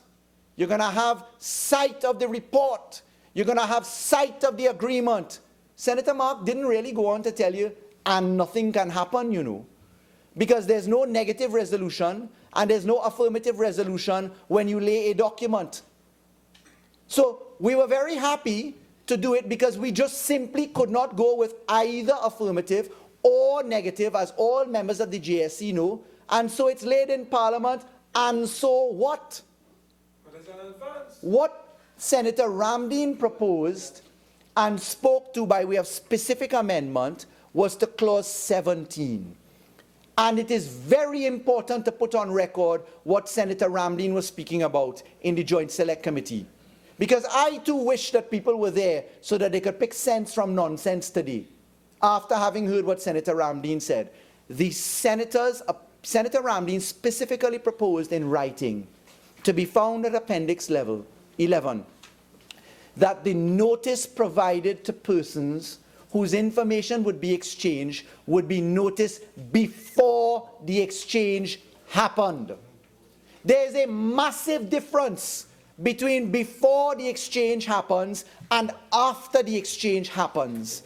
And the English law, which we were referred to, and which I thank Senator Ramdeen for, has a very curious bit of language which can be implied to mean, in one version of interpretation, that you're giving information before. The government said that it could not and would not agree to notice being given before because it would allow for judicial review, it would allow for a step to happen before, and it would defeat the very intention of FATCA. And that view was supported by the Law Association submission, which is also contained in the final report of this committee, and which I invite all members to have a look at. So what was proposed by the opposition was indeed extremely dangerous, could not be agreed to, And when the Honorable Prime Minister in the other place referred to the fact that it would be there to fatten lawyers' pockets, he was right. And Senator Ramdeen should know that, having passed through a government that spent close to $1.4 billion in legal fees across a very few number of lawyers, Senator Ramdeen would know that very well. Point of order, 46.6.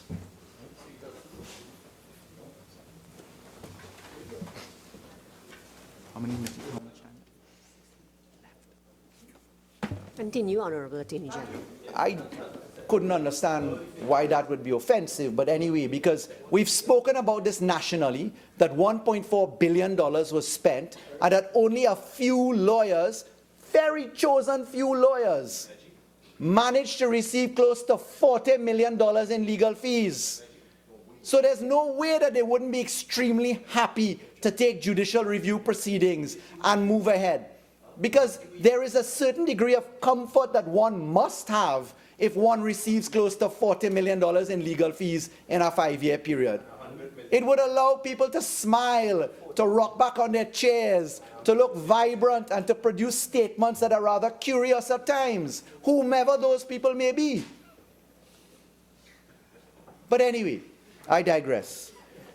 I was dealing with the point that the notice that the Honorable Prime Minister saw offense in to fatten the pockets of certain lawyers, the Honorable Prime Minister was correct that we should not only not defeat the purpose of the IGA as it finds itself in express terms in law, but that we should also avoid throwing the baby out with the bathwater. Now, I want to deal with something which flows squarely from this bill. And I want to tell you why we should not be grateful to the opposition. I want to tell you why, in very real terms, that in my humble view, we have taken a step backwards. And I'll tell you why. The Tax Information Exchange Act, Chapter 7651, specifically was designed so that Trinidad and Tobago would engage in exchange of tax information with multiple jurisdictions. Not only the United States of America. The United States of America was included in the original law by way of an order scheduled which the UNC had no problem with from 1989, when they were then in the NAR, straight up until 2015. They had no problem with a declaration fitting into the order, because Minister Hawaii would have done this. The draft of the bill at LRC under the UNC time proposed the original law. All of a sudden, we have a huge problem that the opposition has to jump in with threats today about who going to court and what and surat and this and that.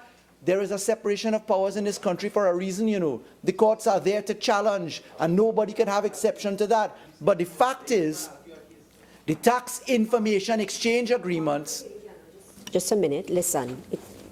Members are starting to get a little restless. You can take that restlessness out and out of the chamber, because we want to listen to what the Attorney General has to say. Thank you, Madam President.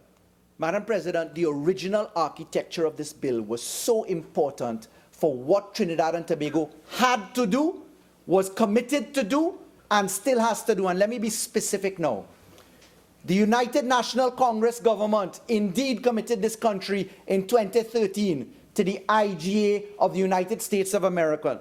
They indeed committed us to using the architecture of the original bill, which came here as the original bill that the opposition now finds scornful.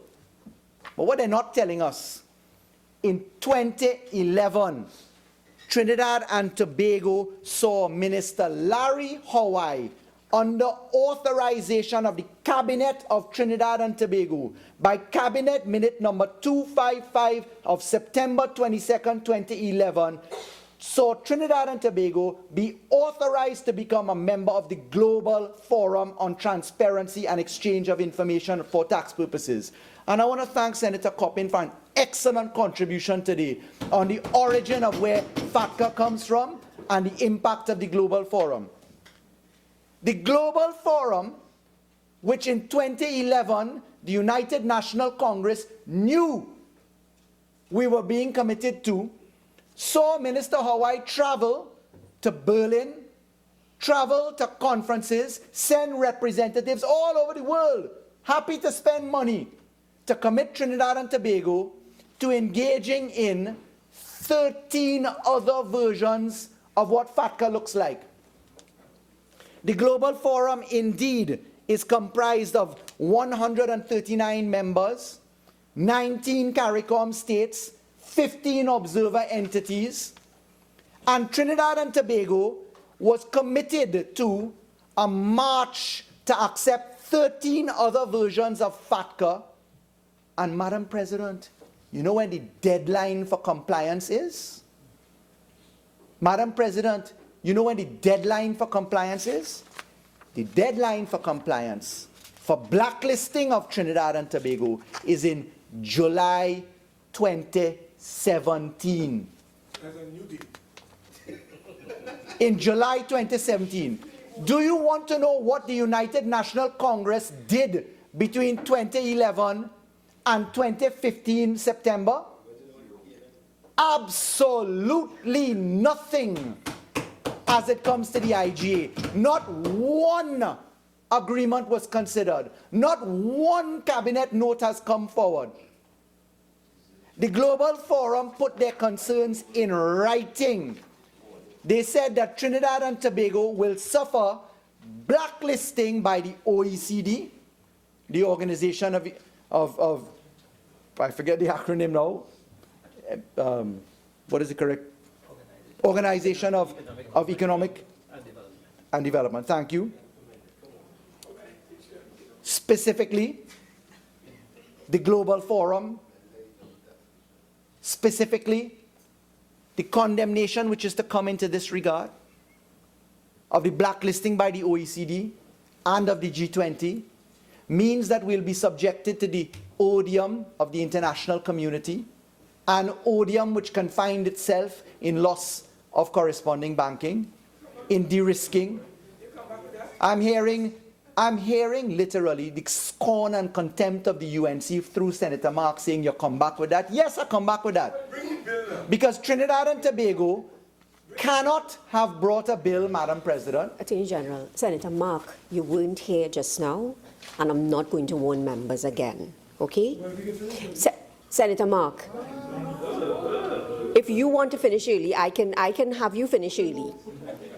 Continue, Attorney General. Thank you, Madam President. I'm astounded by Senator Mark, but not surprised. Madam President, the fact is, the legislation to be brought requires that we have entered into the treaties first.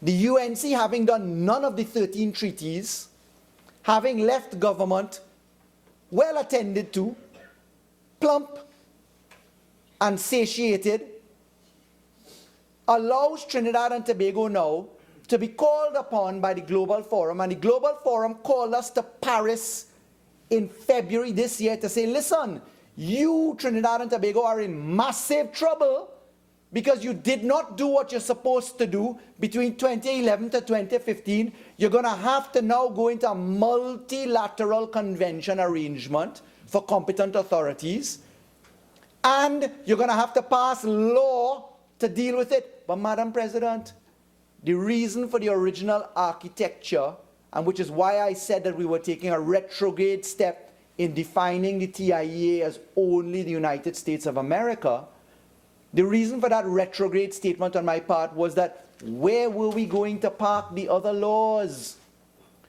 How are we going to park the laws that should be put into existence?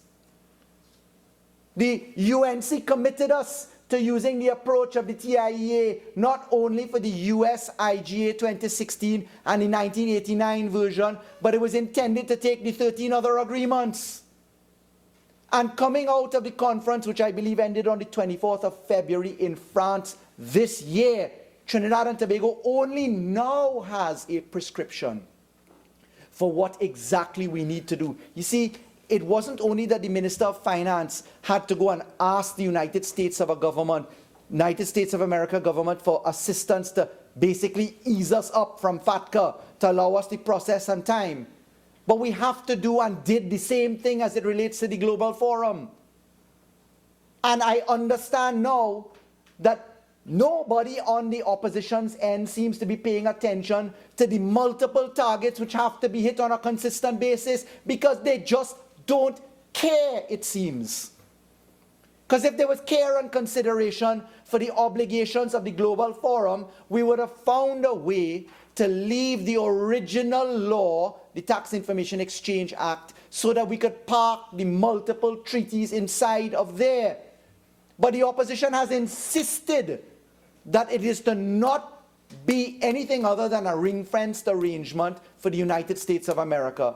So I'm putting the country upon notice. I'm putting the opposition upon notice that between now and July, laws have to be passed. And with those laws having to be passed, the opposition will be invited to consider its position in relation to the 3/5 majority. Because the bill will have exceptions to the Data Protection Act, the Income Tax Act, and therefore the Constitution is also going to be looked at in terms of the right to private life and right to private and family life. Now, Madam President, these are very serious matters.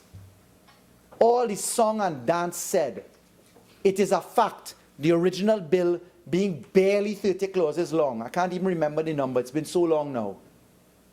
Those amendments could have been dealt with on the floor of the Parliament. There was no rocket science inside of this arrangement. Thank you, Madam President. There was no rocket science inside of this. The vast majority of amendments that came to the fore were brought on, and we produced a schedule of them, you know, Madam President. Thank God the Minister of Finance had the foresight to publish the schedule in the newspapers in a pull-out version. Because the schedule published in the newspapers will demonstrate where the amendments came from in this law. It'll demonstrate that it was the submissions of the central bank, the SEC, the FIA concerns that were considered as well. Those are where the amendments came from. Senator Ramdeen's little 3 amendments that came by way of his submission in the Appendix 11, yes, they came from him. And by the way, Madam President, we didn't have a debate over the offense for disclosure, you know. We had a debate on nature of how one would be charged, whether it was going to be summary or indictable. And Senator Ramdeen came and insisted that we have a bifurcated approach, that you have both summary and indictable. And I pointed out to Senator Ramdeen, and it's in the verbatim record, that the government's position was that we wished for the application of a summary route for the criminal offense, in keeping with the prescriptions of the last government, as we elected to include them in the laws to deal with insurance and securities. They would not bend, so we agreed. And I want to point this out. Personally, for me, it matters not what the pecuniary sum is, whether 30,000 or 250,000. And I'll tell you why. What is the track record in Trinidad and Tobago for convictions? What is the track record in our country for convictions, Madam President? You see, the fact is, our country doesn't have a very good track record. And when one looks at the track record, what you really want to make sure is that your criminal justice system actually operates to put somebody under a charge which makes sense. Let me give a live example. We're talking about preliminary inquiries as a nation right now. The opposition has rolled out with a startling argument. But the point in relation to that, when we look at the major case for fraud in this country, now 17 years old, at the preliminary inquiry stage, you have to understand that the country really is more concerned with conviction rather than the quantum of fine. I thank Dr. Tiwari for making the recommendation that the fines be increased. We readily agreed to the increase in fines. It's neither here nor there. That could have been done on the floor of the Parliament. But Madam President, there's a lot of work ahead of us. As a government, we are obliged and committed to continue along the track that the last government put us on. the entry into the Global Forum in 2011, the statements by Minister Hawaii as they appeared in the Newsday and in the Express in 2014, where Senator Hawaii says that Trinidad and Tobago, in Senator Hawaii addressing the conference in Berlin, he assured of this country's commitment to a timeline of 2017 for the first exchanges of information. That 2017 required the law to be put in place by 2015. That's for the Global Forum. It's in black and white. It's in newspaper reports. And then we have an opposition turn up today, twisting and turning the truth. Can't even be relied upon to get the submissions right. But at the end of the day, having not done anything about any of the obligations that they put the country in. So, Madam President, I thank you for the opportunity to correct the record. I do not associate myself with any of the observations made by Senator Ramdeen. He is want to continue on that track, let him. Let the opposition continue to do what it wants to do. This government will not be deterred about the course of action that we have to take. And they can whine, bawl, complain, cry as much as they want. At the end of the day, what has to be done will be done. I thank you, Madam President.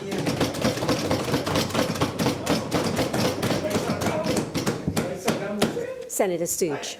My uncle.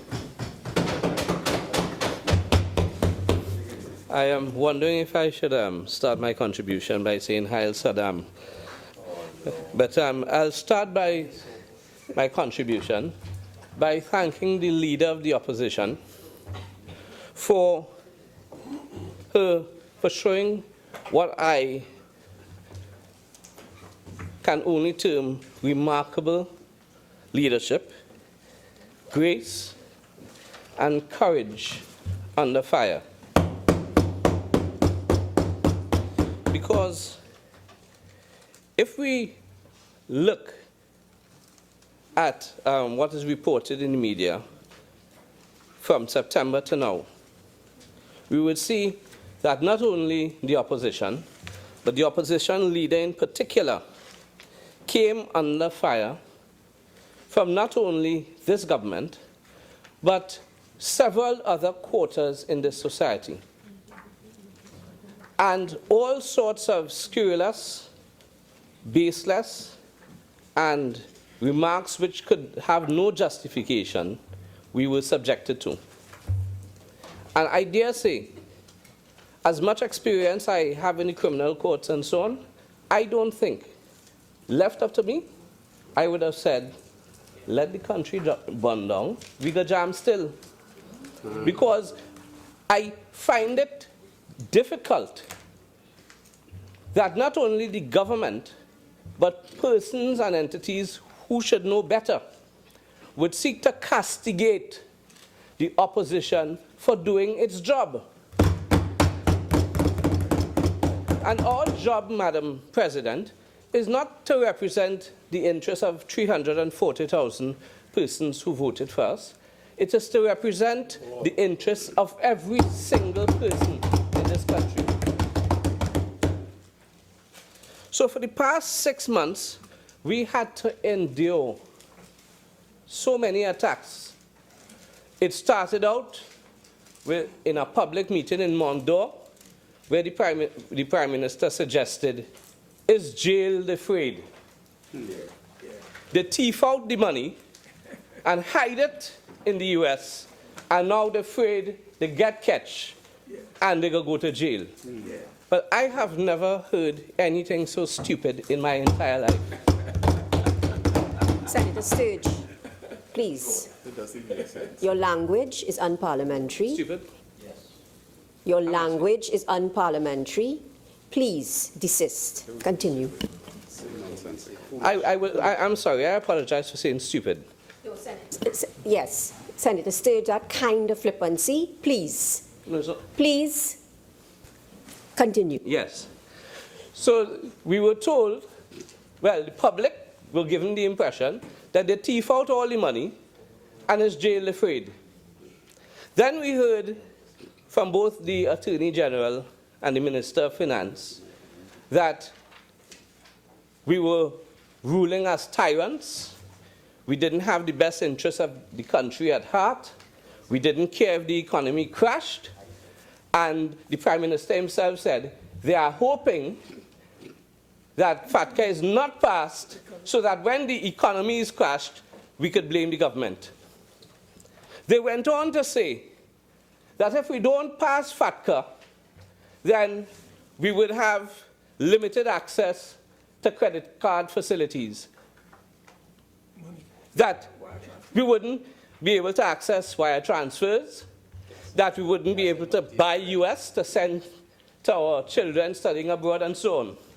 So they painted a picture of doom and gloom, that the sky would fall, and that we wanted the sky to fall, and put the blame on the government. So let's look at what they said we hoped for. They said we wouldn't get US to buy. Can we get US to buy right now? No. FATCA ain't passed yet. FATCA ain't passed yet. And you can't get US to buy.